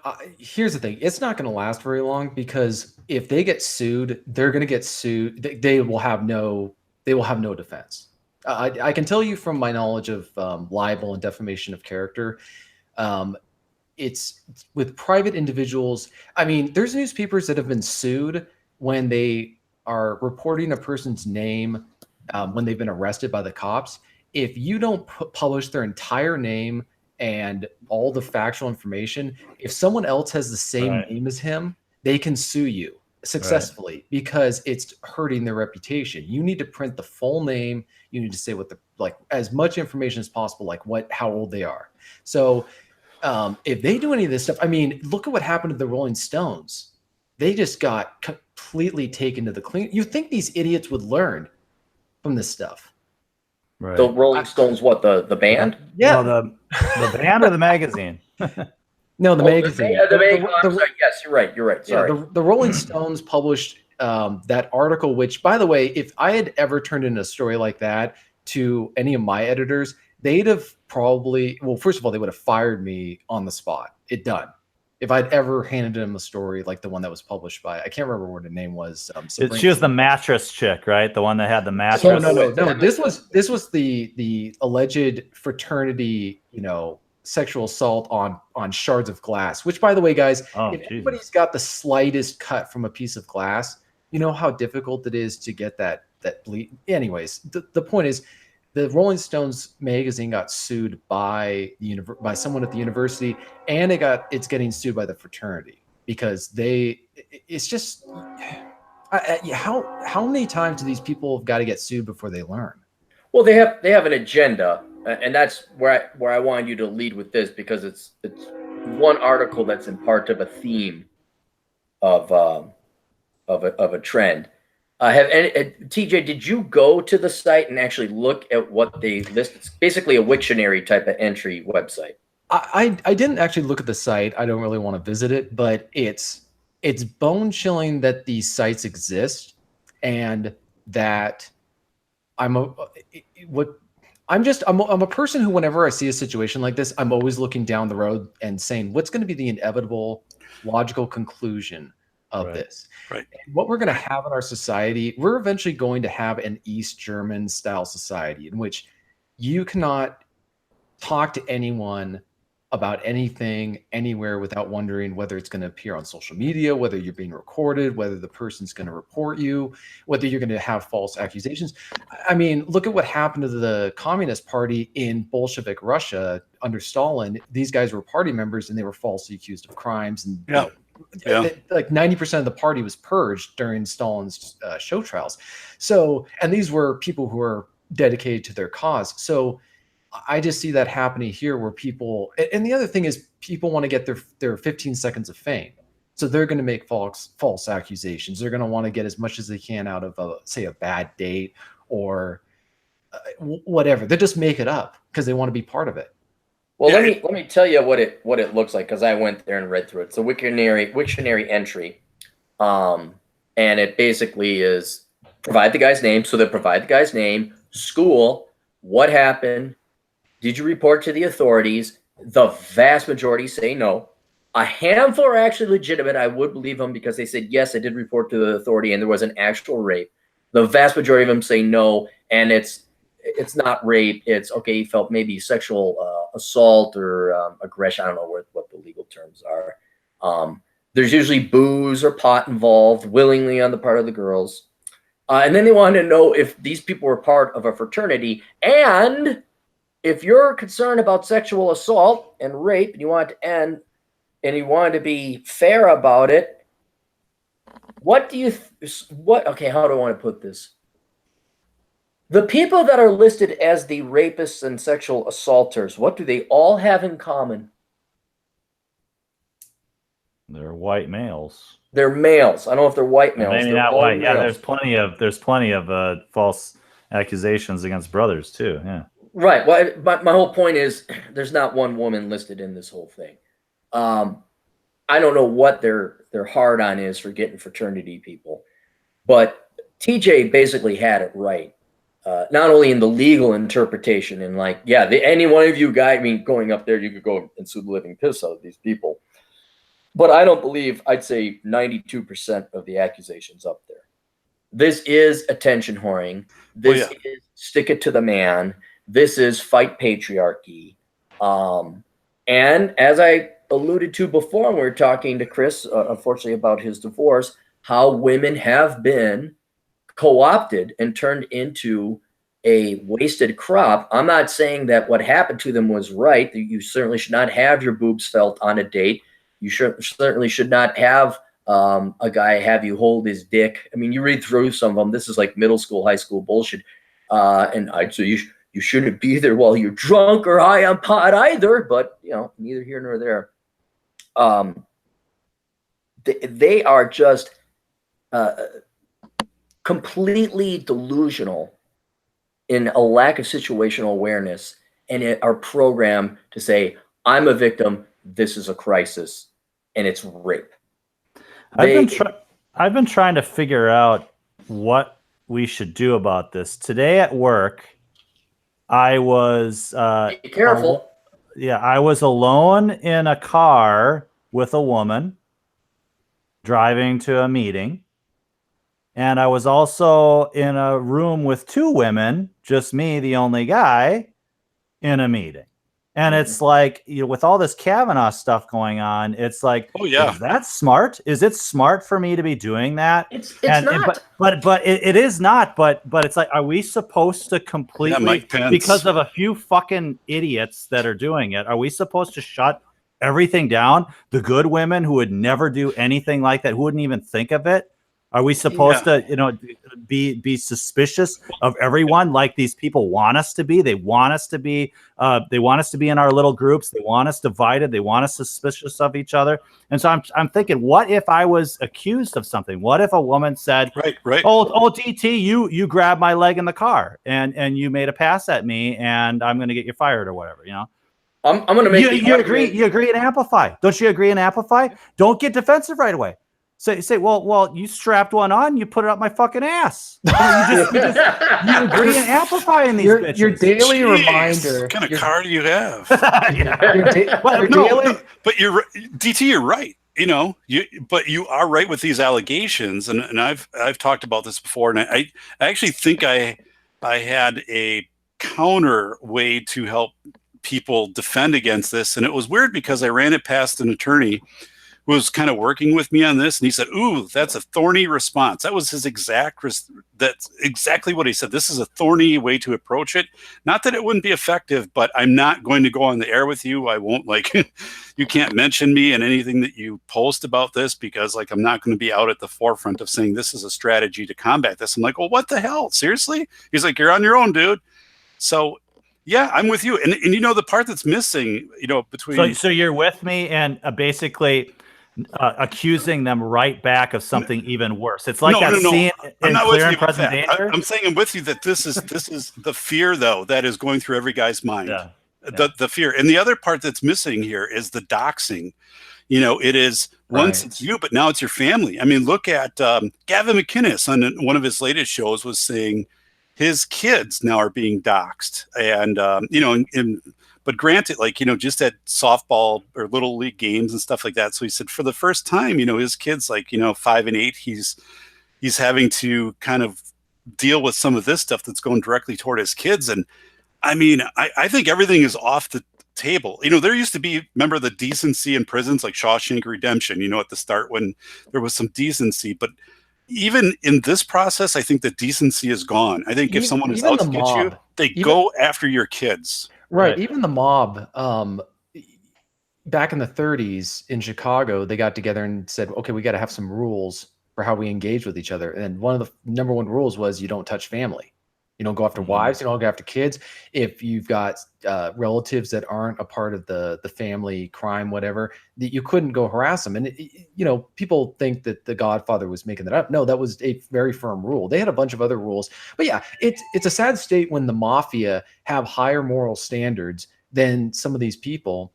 But it's also your daily reminder that Mike Pence has yet to be accused of sexual assault. Yeah. So, you know, it was the most telling for me. I'm not a huge fan of Mike Pence, but when his policy was revealed, the response by so many people was just absolute hate towards this guy. And it was because he had checkmated them. Because he created a policy where he was impregnable to false accusations, and they immediately started nitpicking at his policy, which you think they would say, well, you know, the reaction was, we're angry at you for protecting yourself. Like, what exactly, none of these people have proposed, here's what you can do to prevent yourself from being falsely accused. In their mind, a false accusation is not even part of the equation. It's only, and so I always just keep pointing to people and say, if you've got a problem with what Mike Pence's policy was, your opinion doesn't matter. I don't care what you have to say. You've shown your cards. Yeah, and I think Pence has gained more respect over time in general from, you know, people looking at that and saying that, you know, I respect that position in light of everything that's going on. He called it a mile away. And the other thing, I mean, I think we need to come back. You know, DTU said you would counter. So let's say that there was a claim that was, you know, against you, a false claim. Your approach would be to counter. I'm just curious because I don't know. This is where I work with people and they're like, what should I do next? That's what I'm trying to think of, something practical that normal guys can do. Now, if you're famous and you can, and you're making money, you know, based on your name and all that, you can put up these barriers to protect yourself, and you have to, because you're a famous person.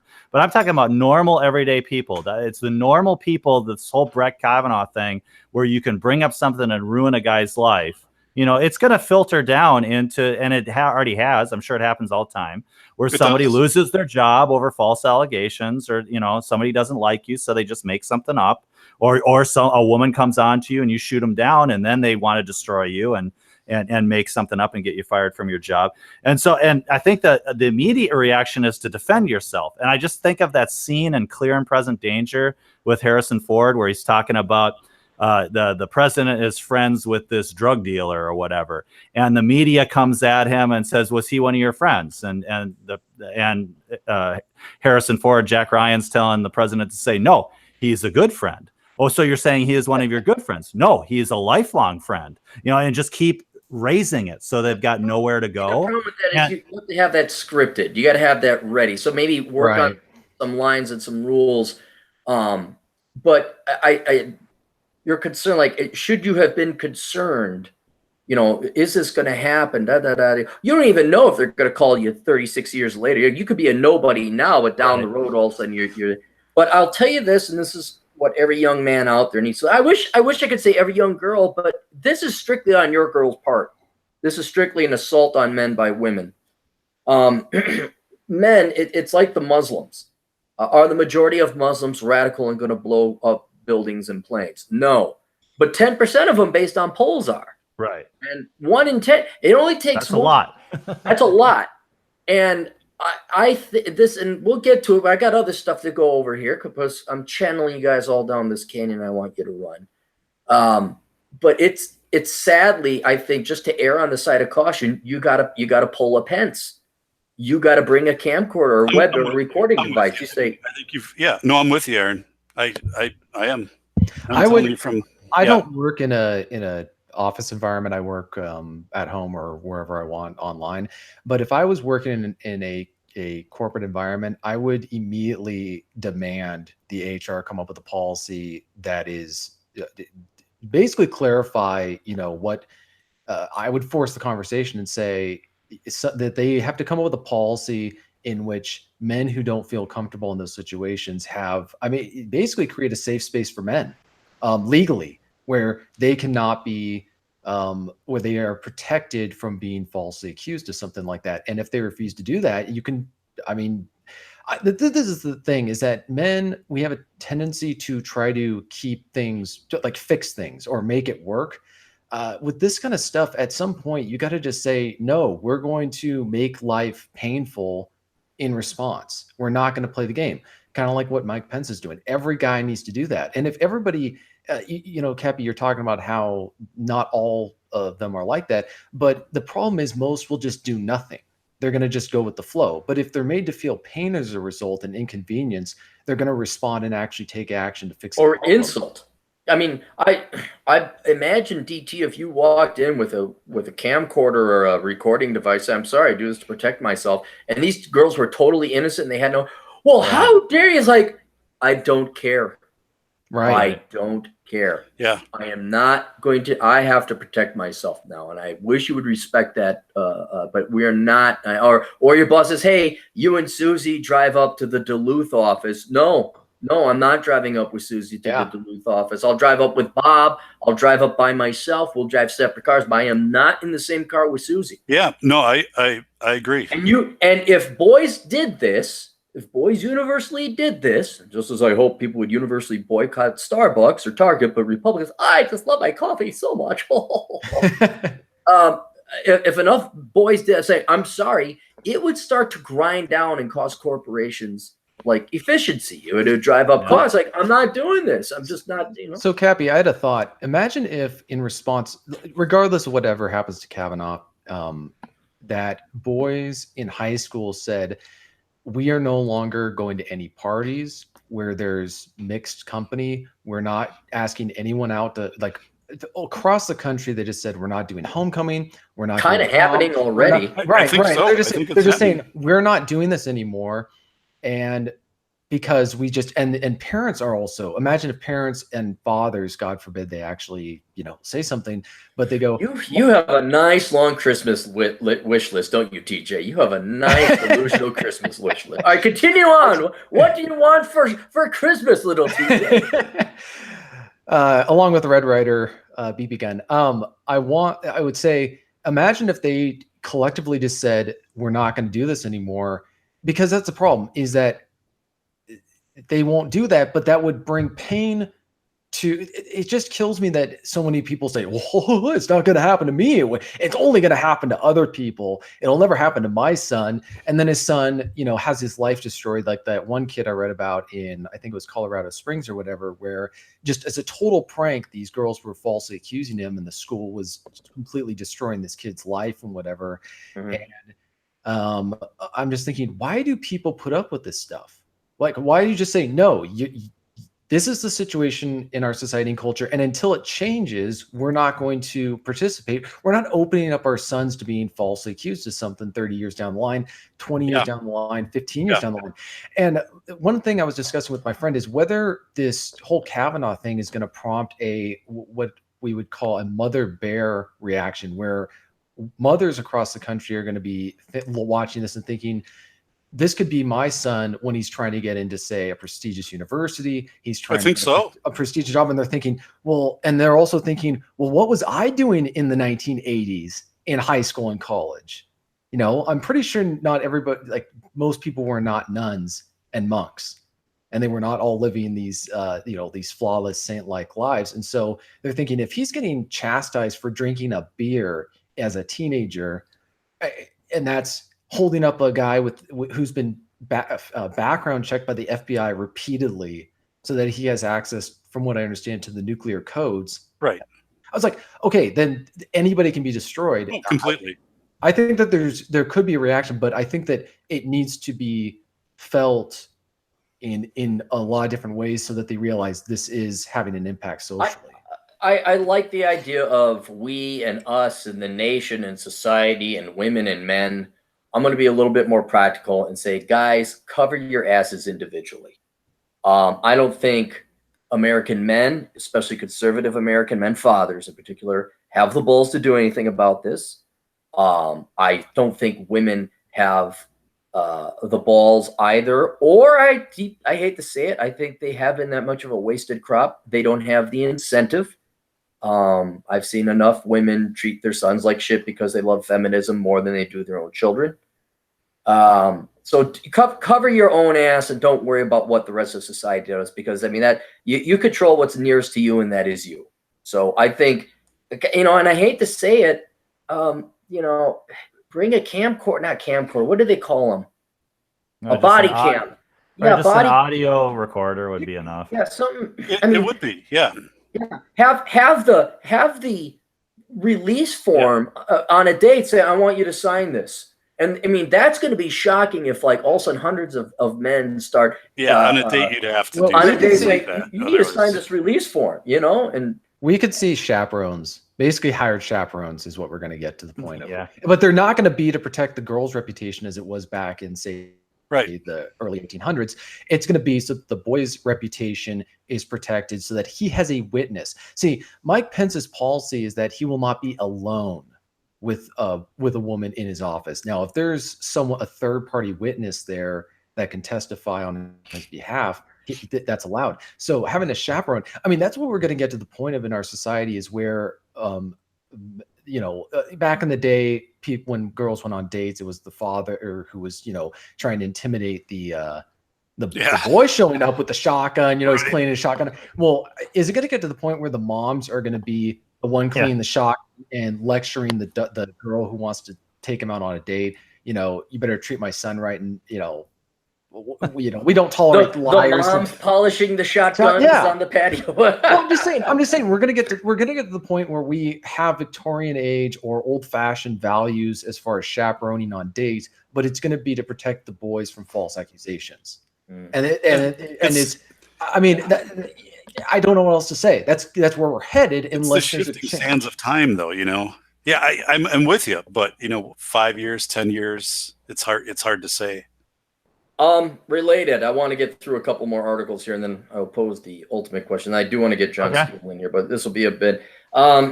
This is from the Minneapolis Business Journal under the segment Banking and Law. After wave of Me Too reports, attorneys see surge in workplace misconduct caseload. DT, You might thinking that webcam might be an idea? I'm thinking quitting work might be an idea. As the Me Too movement continues to sweep across the country, impacting people across a multitude of professions, it also means a sharp increase in work for some law firms. That's certainly true of Fredrickson and Boyd attorneys Karen Shanfield and Dulce Foster, who have seen the workload on sexual assault and misconduct cases rise dramatically, and they don't expect the issue and related work to die down anytime soon. Both have substantial experience in various investigations related to the subject. Shanfield co-led an investigation into sexual harassment issues at the University of Minnesota's Department of Athletics in the wake of the resignation of former athletics director Norwood Teague. Foster has more than 17 years experience representing individuals and working on investigations. Okay, all right. And I'm going to read through this because I want you guys to see what's going on and on the forefront, even if it is a touch of a long interview here. Sure. In the wake of Me Too, are you surprised by the amount of activity? Has that led to additional investigative requests? Foster, I've been surprised by the amount of issues that we've seen surfacing. My own personal experience has been I've seen more investigations into alleged sexual assault. I think it's a result of a tipping point. I think it has caused individuals who previously would not have come forward to do so with more confidence. The other side of the coin is that it caused some disgruntled employees to launch accusations and make false allegations. I'm happy to hear that because at least the lawyer acknowledges that there's this malicious incentive. Shanfield, the other lawyer, says, I would say I do think there's been a tremendous uptick in claims, but we're seeing some claims that are barred by limitations because they're too old. Cops or didn't happen, girls. Cops or it didn't happen. There has also been a spillover effect. Now employers are looking at all sorts of misconduct in the workplace and asking for an investigation. How are these types of claims and investigations difficult? Foster. With these older claims, it can create a very difficult situation for the employer. The evidence can be gone. The concrete evidence has evaporated. It's very difficult to investigate. A company shouldn't just go out and find someone, scrolling up, based on an accusation. I think it really heightens it's scary when the lawyers are making the most sense. All right. When they're the voice of morality. Yeah, this is well stated. Yes. Yeah. I think it really heightens the need for a good, thorough investigation to take place. Shanfield, they are generally very emotionally laden issues. They're sometimes difficult because people have blocked these memories or don't want to talk about it. Has this been a growing line of business for the law firm? Foster, it has. Shanfield, I'd be hard-pressed to put a number on it, but we have more lawyers doing investigations around the issue than we did a year ago. Do you expect this to slow down, increase, or stay the same in terms of the workload? Okay, here's what's coming down the pike, guys. Foster, for the foreseeable future, this will continue to increase. If you were tasked with an investigation of Brett Kavanaugh and the allegations against him, how would you handle it? Note this question was asked prior to when additional accusations were reported. Foster, I don't think I would start with a public hearing. I think this one will be very difficult. We're talking about something that allegedly happened 40-some years ago. I think you need to start talking to classmates. Shanfield, this investigation is one that might go beyond the allegations. Also consider his response to the allegations. He denies them. And consider if he was truthful with his response. That would be an important piece for Congress to consider. What else would you like to add about investigations centered around alleged sexual misconduct? Foster, I think when employers are faced with allegations, they're between a rock and a hard place, and to immediately credit the accuser is not appropriate. Look at this. The lawyers are the good people. Yeah, Cappy, this is really well written. Yeah, send me the link to this when we're done, because these lawyers have really done it. It's behind a paywall. That's the problem. But I'll send it to you. All right. Foster, I think when employers and to immediately credit the accuser is not appropriate and not legal, the best thing to do, you have to investigate and talk to the accused. You could be dealing with defamation risk. At the same time, ignoring the accuser could lead to the same thing. There's a minefield of concerns that employers have to walk through very carefully. Shanfield, the other thing I would add is there are circumstances where the accuser and accused end up having to go back to work with one another. It's really important to keep that in mind. So I just wanted to read that. That's kind of on the front lines, and I'm kind of happy the lawyers seem to be the sane ones on this. Can I say a little joke? Please do. how long is it going to take for when you're watching TV and it's no longer did you work in an asbestos factory? If you've been injured and got cancer of the front tooth and the upper nostril, you might have a claim. When is it going to be, have you been sexually assaulted at work? Were you asked out at work? Right. Did you go on a date and he didn't call you back? But you know what's funny or not even funny, DT? That's not a joke. No, it's not. I mean, it could be on tomorrow night. Yeah. That you could, because what they're trying to do in getting increasingly petty things considered rape or assault. I mean, if you go read, I mean, and it's gonna be gut wrenching, but if you read through that makeemscared.com or whatever the website was, you read through some of the accusations. He was verbally abusive. I'm like, oh, really? Really? He was verbally abusive. Is that going to be? Or when they say that they're bullying me and they're trying to make that an illegal crime when it's just disagreeing with you on the internet. Well, I could see it happening, DT, where 20 years from now, did you go on a date with a guy and he tried to kiss you? Good night. Well, we here at Cunt, Bitch, and Hoedown will go and take your case for free. Well, this is why the whole Kavanaugh hearing stuff is relevant, because people are saying, one side is saying, look, you got to produce evidence of this. We have due process, the presumption of innocence. And they go, well, he's trying to become a Supreme Court justice. We don't have to prove it. This isn't a court of law. This is determining all this stuff. Guess what's going to happen is it's going to spill down into private citizens where these kind of sites can just level accusations. Yeah. And completely. And then you don't have, again, it's a court of public opinion. And it goes back to something I keep emphasizing and Cappy's referenced. If you can get fired for something, then that is just as bad as it being illegal. So imagine if you're falsely, on a mere accusation, you lose your job. So somebody can just, and that's the problem. They're trying to erode our natural deference towards the presumption of innocence, due process, habeas corpus, having things settled in a legal court. And that's why they're obsessed with these college and university, basically kangaroo courts. They've been trying to shift what is a legal and criminal issue over into basically a witch hunt, because that's where they have the power and the discretion. Right. The kids are going to school and got scholarship. Well, right. I wrote it, not to interrupt, but I wrote an article called The Fourth Layer of Government and Its Academia. Right. That was it. Right. I'm just thinking, I'm just wondering and really frustrated with how long some of the young men are going to put up with this. And like, why are they still going to these universities? Why are they still going to? It just shocks me when I see these young men having their lives destroyed, and the parents are just beside themselves. Like, where'd this come from? It was like, did you even Google the name of the university where they had a riot last year or something like that? Or did you do any research? You guys can't be, sticking your hand in the sand or head in the sand or being That's naivete. Yeah, you can't be out to lunch on these issues because they're changing so often. TJ, you can't put a price on education. Because it keeps changing. Because it keeps going up. Yeah, it's impossible. You actually can't, right? Let me move on to two more points here, and then I want to ask you gentlemen some questions. You guys saw that California has required that publicly traded firms headquartered or based in California have to have women on the board. You've seen that? Yes. Okay. 2, if you have 5 and if you're a certain size. We don't need to talk about that. I think we all understand the politics underneath and what genuine sexism that is. And then have you guys seen the video where there's 2 large, fat, ugly liberal women arguing with, he's some kind of YouTuber, I forget his name, but he's in a suit and tie.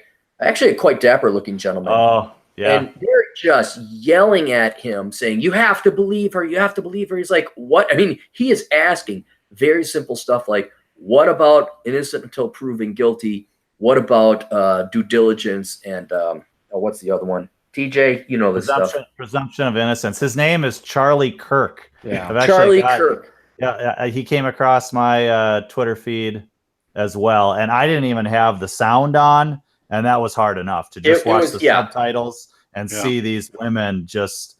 They are Norman Mailer. If you get a chance, look up Norman Mailer's debate with feminists way back in the day when feminism was first starting, and he made the point that with men arguing with each other, there is such a thing as fighting words. That if you push it too far with the words, or you're too aggressive, you'll get socked right in the mouth, right? Yeah. And you're watching this video now with this Charlie Kirk talking to this woman who is just jabbing her finger like an inch away from his chest, not touching him, but it's just in his face and jabbing her finger over and over and over again.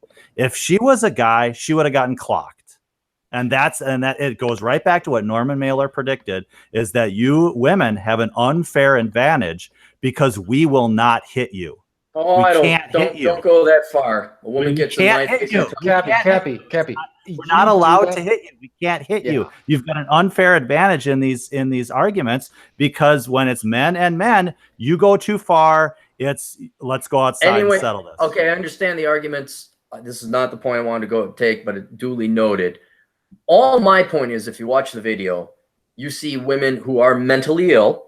Yep. That's not an opinion. You see women who are filled with hate and evil. Yep.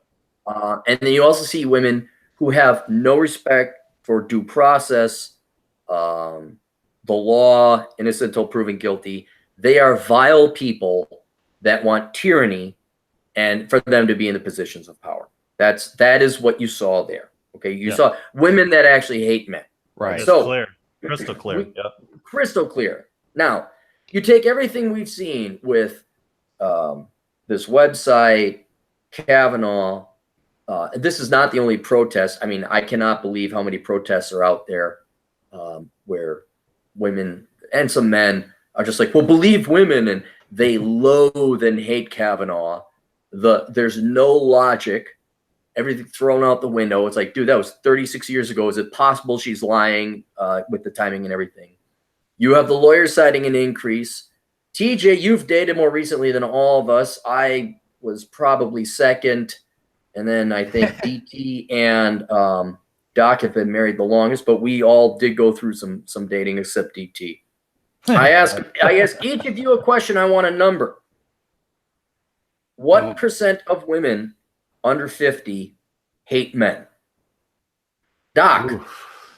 Estimated. I know it's hard. That's why I want to get your numbers first, because I'm trying to figure this out.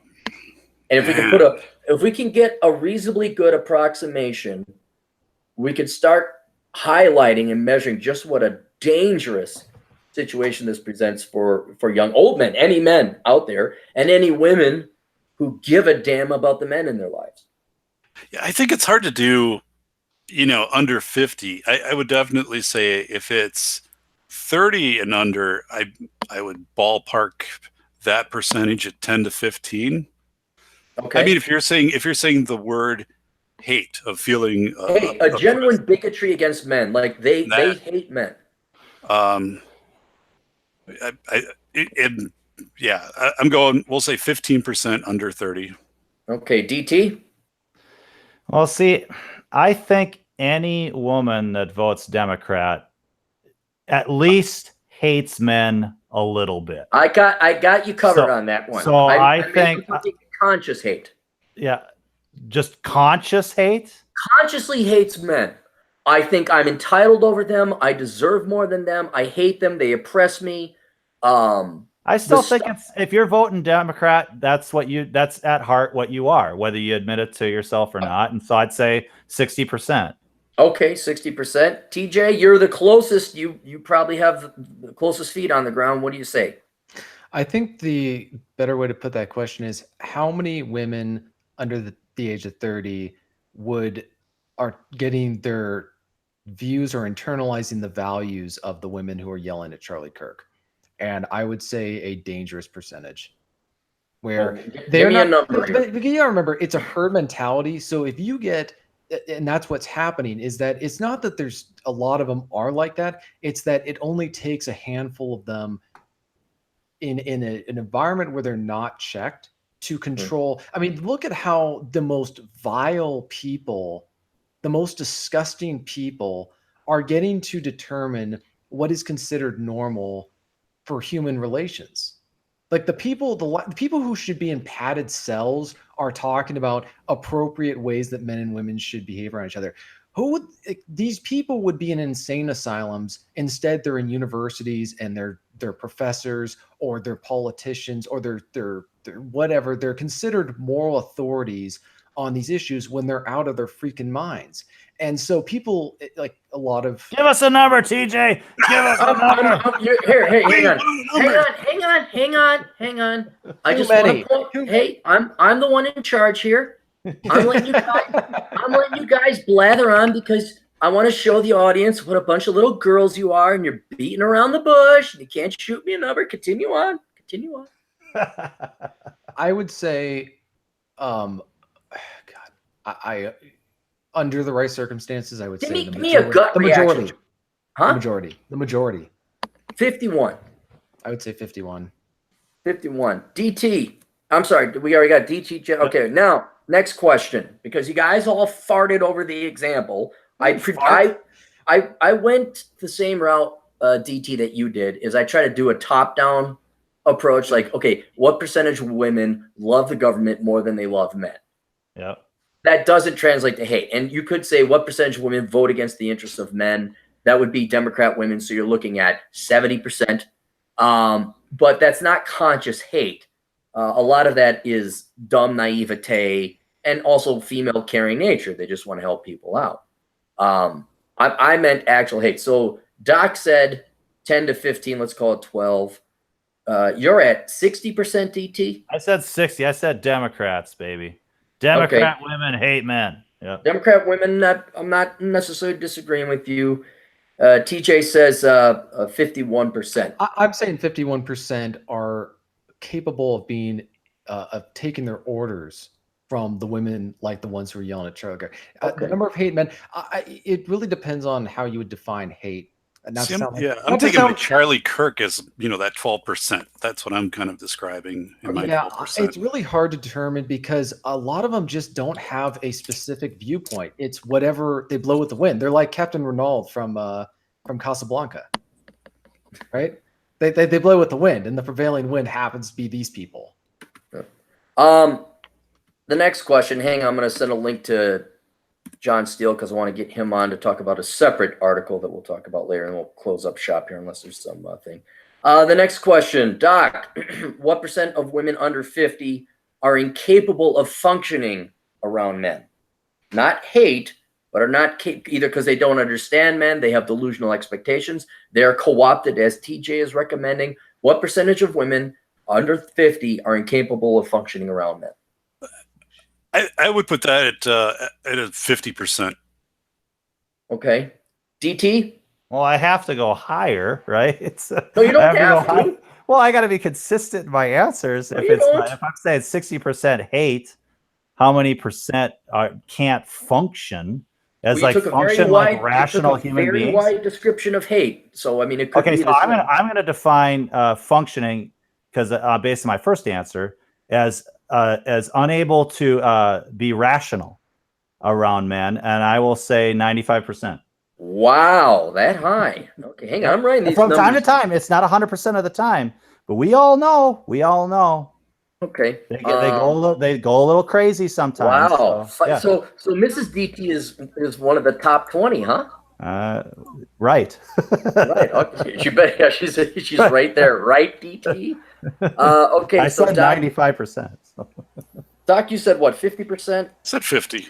All right, DT, you say 95. TJ? I don't know. I think the number is probably equal to the number of young men, not through any fault of their own. That's a good point. How many men know how to function around women? Look, I think the important thing is that to take away from that is that this is a situation in which they've been raised in this situation. They've been raised in this culture and society.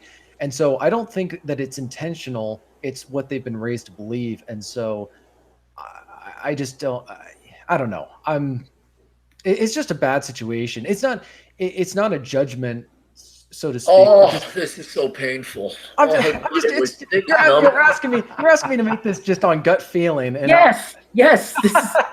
I'll come up with a better methodology. I just want some ballpark figures. You guys like, well, there was one time in the 7th grade, and I held Susie Perkins' hand. Hey, if I'm going to get crucified about this for 35 years from now, when I become a best-selling author, I want to be able to defend those figures. I'd say 30%. 30%. Okay.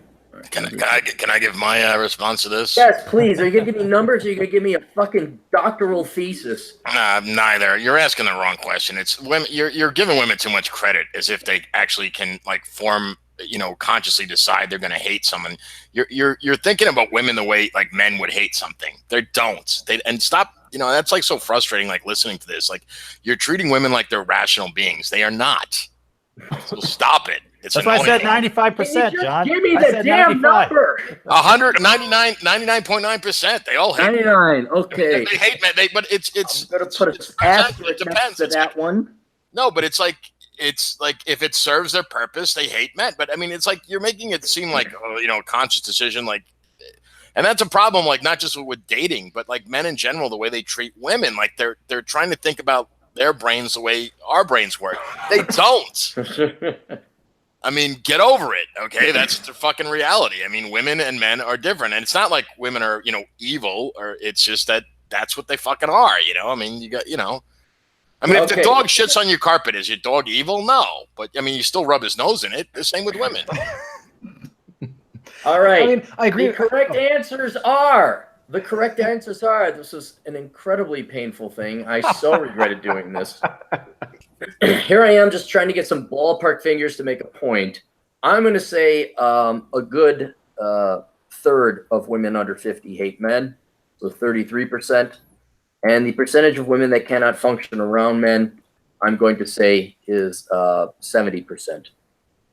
Now, we can certainly debate and argue methodologies, but the point I want to bring up is, again, getting back to that kind of, well, only 1 in 10 Muslims are radical and want to kill people.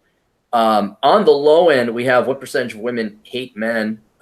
Doc has an optimistic 12%, 1 in 8. I'm at a third. DT and TJ are a little bit higher. The point is not so much what they hate. Certainly the women that are going to hate you are going to attack you, all right? There is a significant percentage of women that hate men and I have malicious intents for you. So you got to worry about that. What I'm also worried about, just so you guys know, that when you go out and work into the real world, or work or function, dating, working, whatever else, how many of them are not evil, as TJ pointed out? They're just indoctrinated, program, wasted crops, swallow the indoctrination they receive in school, and are dysfunctional when it comes to dating, dysfunctional when it comes to working, dysfunctional when it comes to interacting, dysfunctional any kind of interaction, either because they've been propagandized or they just don't have any empathy or sympathy, or try to figure out, oh, wait, men might have some preferences too. You got to realize, I would say the majority of them, and we're all on the majority on this, the majority of them cannot function. And so it is a rare one, which is where you find a Mrs. DT, or you find a Mrs. Doc, or when TJ finds a girl that she'll marry him and say, oh my gosh, I like Riverstone fireplaces. Do you have one at your house? Yeah, wow, my wife is, she's a stay-at-home mom, has been since we've been married, worked prior to that. And she is outstanding, with our kids, and as a fiscal steward, knowing how hard we've worked, for the money, really, really, we're aligned on all of that. We've had, we plan out our family, trips, but I think that responsibility that she brings in, that's the other part of this. Too, is I think men and women approach today money much differently. I just see it. All of my friends that are male have an awareness of, they could open up their wallet, and before they, open it, they would say, I've got $17 in here. And this amount of debt that that is just in the female culture and is more inculcated today is just crazy. And I've seen this destroy marriages. I have a friend going through this right now, and he was very fiscally conservative, got into a marriage, and pretty soon, brand new SUV, brand new this, things that, and now they're getting divorced and this massive amount of debt. And I'm like, my God, dude, when I knew you, you wore the same pair of frickin', Converse shoes that we had, you had in college, and not that you didn't, get a few things, but I'm like, what the hell? So I think fundamentally, Chris got off easy then. Chris only lost $5,000 in a crappy used car. Oh yeah, my right? friend's gonna get fucking just fleeced. But yeah, I mean, and I'm sending that accolade out seriously to my wife, because she does embody the putting the family first. And we have nights where we have our movie nights with the kids, and the activities we do, and everything from that to Monopoly. But it's also the fiscal sense of knowing what's on sale. She's clipping coupons. She again knows where we're trying to go into retirement and into these types of things, taking care of our vehicle, stuff like that. So, and she supports you. And she does. And she, doesn't nag or question. No. Really? Well, yeah, she does a little bit. Let's be honest. Come on. They all do a little bit. I mean, that's my point. Well, yeah. I mean, beyond a normal amount. Right. I mean, come on. That's inherent to any relationship, right? But I mean, it is one of those things where I definitely know, she's got, my back, or if we had any, family issues that came up, our extended family, we would work through that as a team. So yeah, of course. Well, David, I think the question that everyone wants to know is like, exactly where were you when you were hunting this unicorn, so everybody else can go there. Yeah, hey, here's a story. I was dating her roommate in college and pulled off the roommate switch, which Jerry and George said wasn't possible. Wow, you sly dog. Pulled off the roommate switch. Did you do did you use a threesome argument like they did in Seinfeld? Or I did not, and Jerry turned that down. But it was her roommate I was dating, and she just was crazy. But just let's pretend your wife is not listening. Which one was better in the shack? All right. Of course, I'm not going to have you on for one reason and one reason only. And that was to get your expertise opinion on something. I have nothing to say about the 10 cities. I'm sorry. All the good topics you already talked about. I really can't tell you about 10 cities suck. Duh. I mean, you really think John Steele is an expert on 10 cities? They're bad. What more can I say about them? You're closer to it. You've seen it evolve. Because DT knows this. We have our own little 10 cities now forming in the Twin Cities. Correct, DT? Yeah, you could almost call them TP cities, I guess. Yeah. That was the 10 cities in the Twin Cities. Yeah.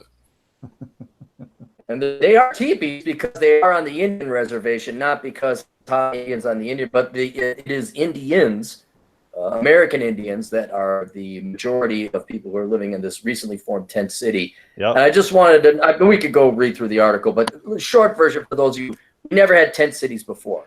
LA has tent cities. San Francisco has them. Some places in Florida have them. Minnesota never had them because people. Seattle always did have them, but not in the Twin Cities because, I don't know, you have to be really fucking stupid to be living in a tent when it's negative 20 degrees. It's too fucking cold. Exactly. Well, no, it's seriously, how are they? Well, I guess we won't know right until in a couple months from now, but how are they? How is that functional? I've heard people talk about it. And they've said we don't have to worry about it for very long. That's what they've kind of cynically said. Winter's coming, Game of Thrones. Winter's is coming, and we're not going to have to worry about it for very long. I think they migrate.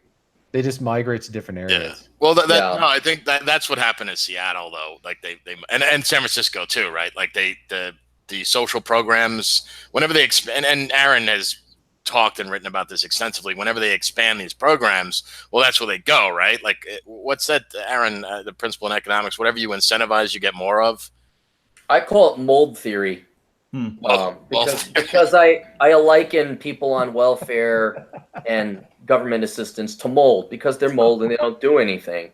And governments, the Democrats' solution to solving moldy bread is to throw more bread on the mold and say, see, we took care of the problem. And then they're shocked that there's more mold.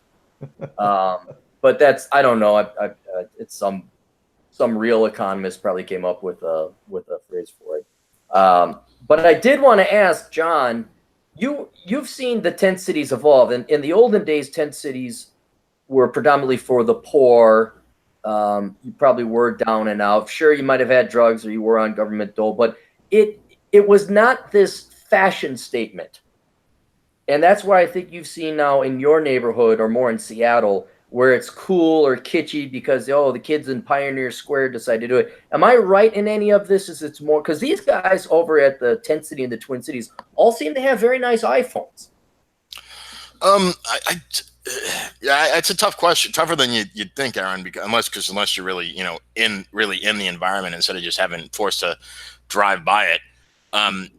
I don't know. I mean, I do know that the drug use is really bad in those 10 cities. I mean, really bad.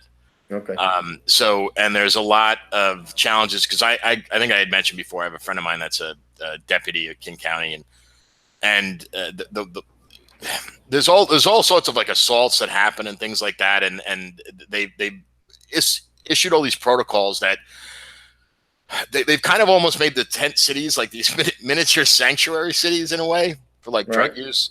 So the police can't do anything about them. So because of that, and this might not be true in San Francisco or other places, but at least in Seattle, because they've made rules where you can kind of do drugs there and the police are not allowed to do anything about it, it's made the tent cities extremely drug intensive, for lack of a better phrase. I don't know what else to call it. So I don't know if it's like in vogue here because it's huge in the drug, like illegal drug. I'm talking the hard drug shit, needles. Right. It's a magnet. Yeah. So I don't know if it's like as trendy, like the skater boys are going there so much here. Now I can't speak to other cities, but in Seattle, because the way they change the protocols of dealing with the drug use, I don't think it's just, a fashion. Analogous something? Say again? Analogous?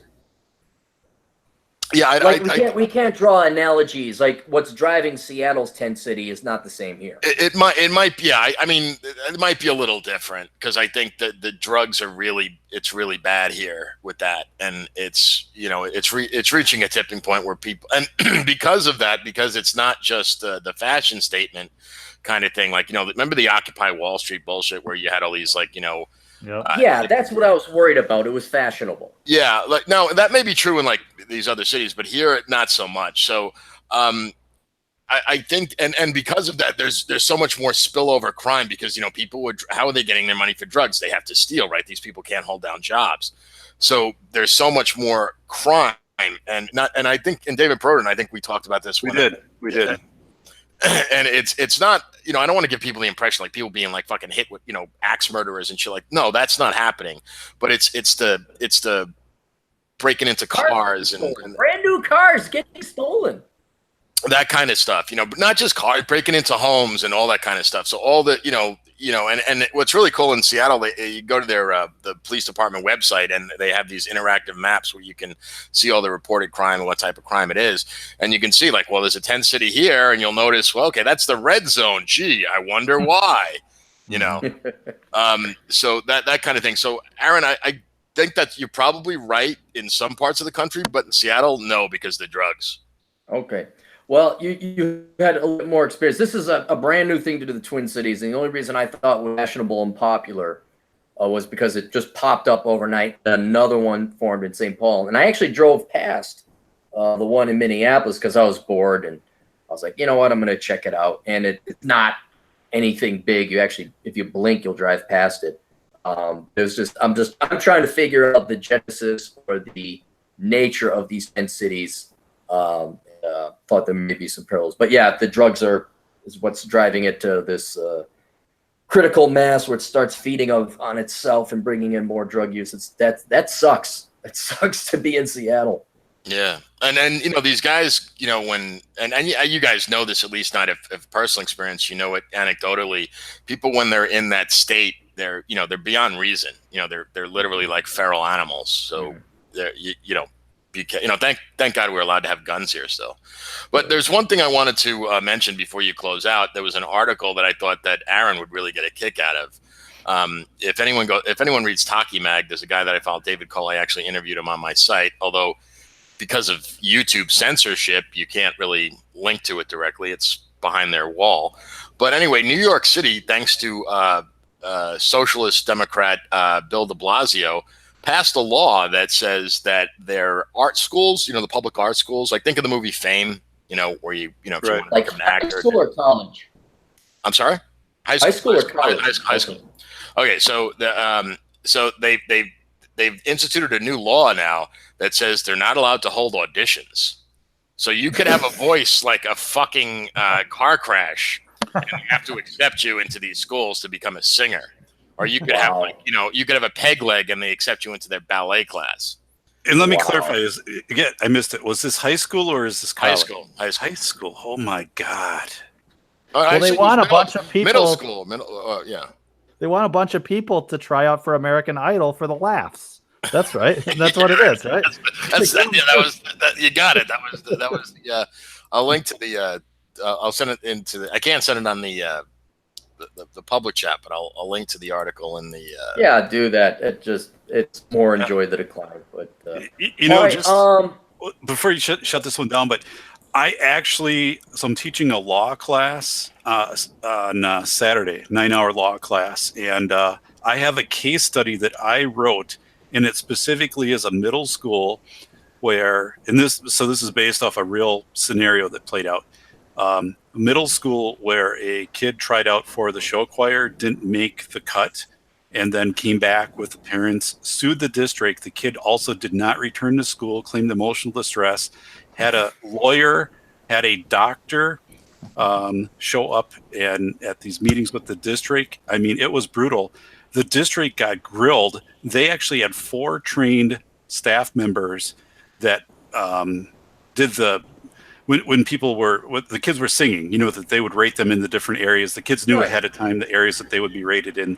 This kid, everybody had the materials a few weeks ahead of time to practice, and they said there were like 18 kids that didn't make it, and they had an alternate that everybody could participate in. But yeah, I mean, it was, and they changed it after that. They're like, we're done. We're not going to go through this again. And this was too divisive, and they just opened it up to everybody after that. But it's a case study I have that will go in this law class that I'm teaching. It's ironic because I wrote the thing over the weekend. I thought it was going to be in your book. No, it's not. It's not in the book. But yeah, the book's got a lot of interesting stuff. But yeah, this case study, and what I've told you, obviously I've shared how it played out, but in the case study, it's wide open. So then it puts the person in the role of, okay, what would you do in this situation? And then I kind of step them through the different ways to look at it. And then we cross-reference everything to law. And the school did everything right, actually, everything right. They had trained their evaluators, they had their criteria, but eventually it was the school board that just said, there's no, we're not going to deal with this packed room. These are influential parents. We're not going to do the legal cost of trying to, we want the kid back in the district. So they just said from now on, everything has to be, if you try out, you're automatically on. Ladies and gentlemen, this is why I got an idea. I won't mention it, but I got an idea to solve this. But in the meantime, ladies and gentlemen, homeschool your kids and educate them over the internet. Don't send them to these damn schools. Just don't. There's no reason. You could graduate your kid by the age of 14 from high school if you really pushed them. But there's no reason to go through this bullshit at the public schools. DT, what do we got for any more super chats? Are we good? We clean on that? No, I think we're out. No, there was one, you missed it. Oh yeah. I wanted to end it with this one. Yeah, it's a good joke. Okay, and what is TJ it? knows it. TJ already knows. So. TJ. It's from Atham, $5, and he says, quote, TJ, do you like pizza? And now he's being TJ. Well, it depends on how you define pizza. If we go back to the 1500s in Italy, there are probably many factors at play. Blah, blah, blah. We still love you, TJ. No, it's funny. I got tip my hat. All right, let me go through all the minor stuff here. If everybody would please like the video. I know it's a pain in the ass, but it helps with the statistics. Only 13 people did. I just hit it. I made it 14. Thanks. Thank you, John. Also, subscribe if you would to the channel. So I got a nice little buffer there in case YouTube decides to like wipe out a bunch of subscribers. Take a look at all my books. You can see all the references and links by going to olderbrother.com. And then we have resources. Also, email me any resources you'd like to have on that page at olderbrother@yahoo.com. Check out Manly Shit. That's links to all cool shit that you might want to buy over on Amazon.com. What else? You like the video? Share with friends. I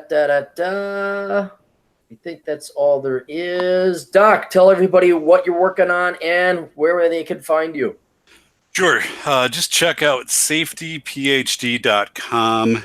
Safetyphd.com. I do have links out to all of my podcasts, and actually I'm going to start doing more blog posts. So I typically will do a blog post every time I do a podcast, but I'm going to start doing more blogging. And just keep watching, because the book Lessons of Lower Manhattan, which is a study of the psychological reaction of the 500,000 people that were rescued from Lower Manhattan on 9/11, should be out in early January. I submitted it September 11th, 11 minutes past midnight to my publisher. But anyway, yeah, check out safetyphd.com. And just to give everybody a shout out back to captaincapitalism.blogspot.com, which is Cappy's site, there are some incredibly intellectual, post on there. And I'm going back, God damn it. I'm going down to, well, congratulations on 200 reviews for Curse of Haiku, but yeah, I write intelligent shit. Yes, it happens. Yeah. So we'll just wrap it up here, but I did write 2 articles. One on the government, how the government outsourced socialism. Yeah, everybody check it out. It's worth it. Those are very good treatises or whatever. Read through those. Also related, my new book that backs up my blog, if you like reading the blog, will be coming out. It's called Love Letters to the Left.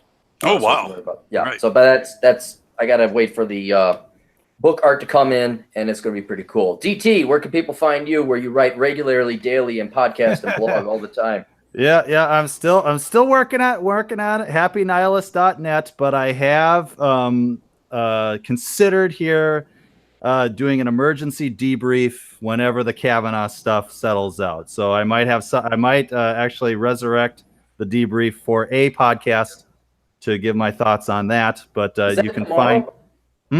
Is that going to be tomorrow when they decide, or? Oh, well, apparently the FBI report comes out tomorrow, but I don't know when exactly they're going to decide. And either way, I think there's definitely some huge lessons there that need to be unpacked, and we need to debrief about, and it should influence how you see the future. So I'm considering doing that, but happynihilist.net or blackbrigade.org. Cool. TJ. Oh, you can go to my website, tjmartinell.com. I also have got a weekly podcast, soundcloud.com/tjmartinell. And I've got, on my website, you'll find my books for sale on Amazon, and I've got a new one that's going to be coming out in a few weeks. Sweet. And John, it's too bad that our interview you had with that guy, that was a really good interview you had with, I forget his name. It's too bad that's behind YouTube, but you still have your YouTube channel, correct? Yes, and I recently did an interview on my YouTube channel, which is John Steele Show, Steele spelled Steele, called The Utility of Religion. I think, Aaron, you listened to it. I don't know what you thought of it. You can also follow me on Twitter at John_Steele99. Also, the Safety Doc interviewed me, and we actually had a really good time with that interview, which is, I think we almost went 2 hours with that, David. and so you can listen to that, which I thought that was really fun. At least it was for us. I hope other people got enjoyment out of it. Was the just a question, the utility of religion, was that the one with Forney? Yeah. God, did he have sand in his vagina or something that night? Because he was just a belligerent, pissed off guy. I'm like, damn, Matt's pissed off tonight. Well, you know, you have to understand, Aaron, and well, you probably know this better than anyone based on, I don't know how much you've revealed about your growing up, but people who have strong religious, or especially Christian beliefs, if anyone challenges them in any way, it's not so much an assault on the religion as so much as an assault on their identity. So it's kind of, I call it a, ego investment. And so anyway. He just sounded like he was in a bad mood. I was just like, geez, Matt, be a little more civil and polite. Well, no, I don't think he was that out of line. I mean, Matt is a little bit, his personality is a little bit, Matt, yeah, that's just, we're all good. We're buds. Good. All right, gentlemen, thank you very much for coming on the show. Great podcast. I appreciate it very much. Next week, we're going to see if Anne's around. She's moved off to a new place, and hopefully after she's settled, she'll come on the show. Plus, I'm sick and tired of having you yahoos around. We got to get some feminine beauty in on the show. But thanks for being on the show, and everybody, thanks for tuning in. And Chris, terribly sorry about what happened to you, but you did dodge a bullet, and I think everybody here agrees. Absolutely. Yes. All right, toodles. Toodles. All right, see you guys. All right, thank you, everyone.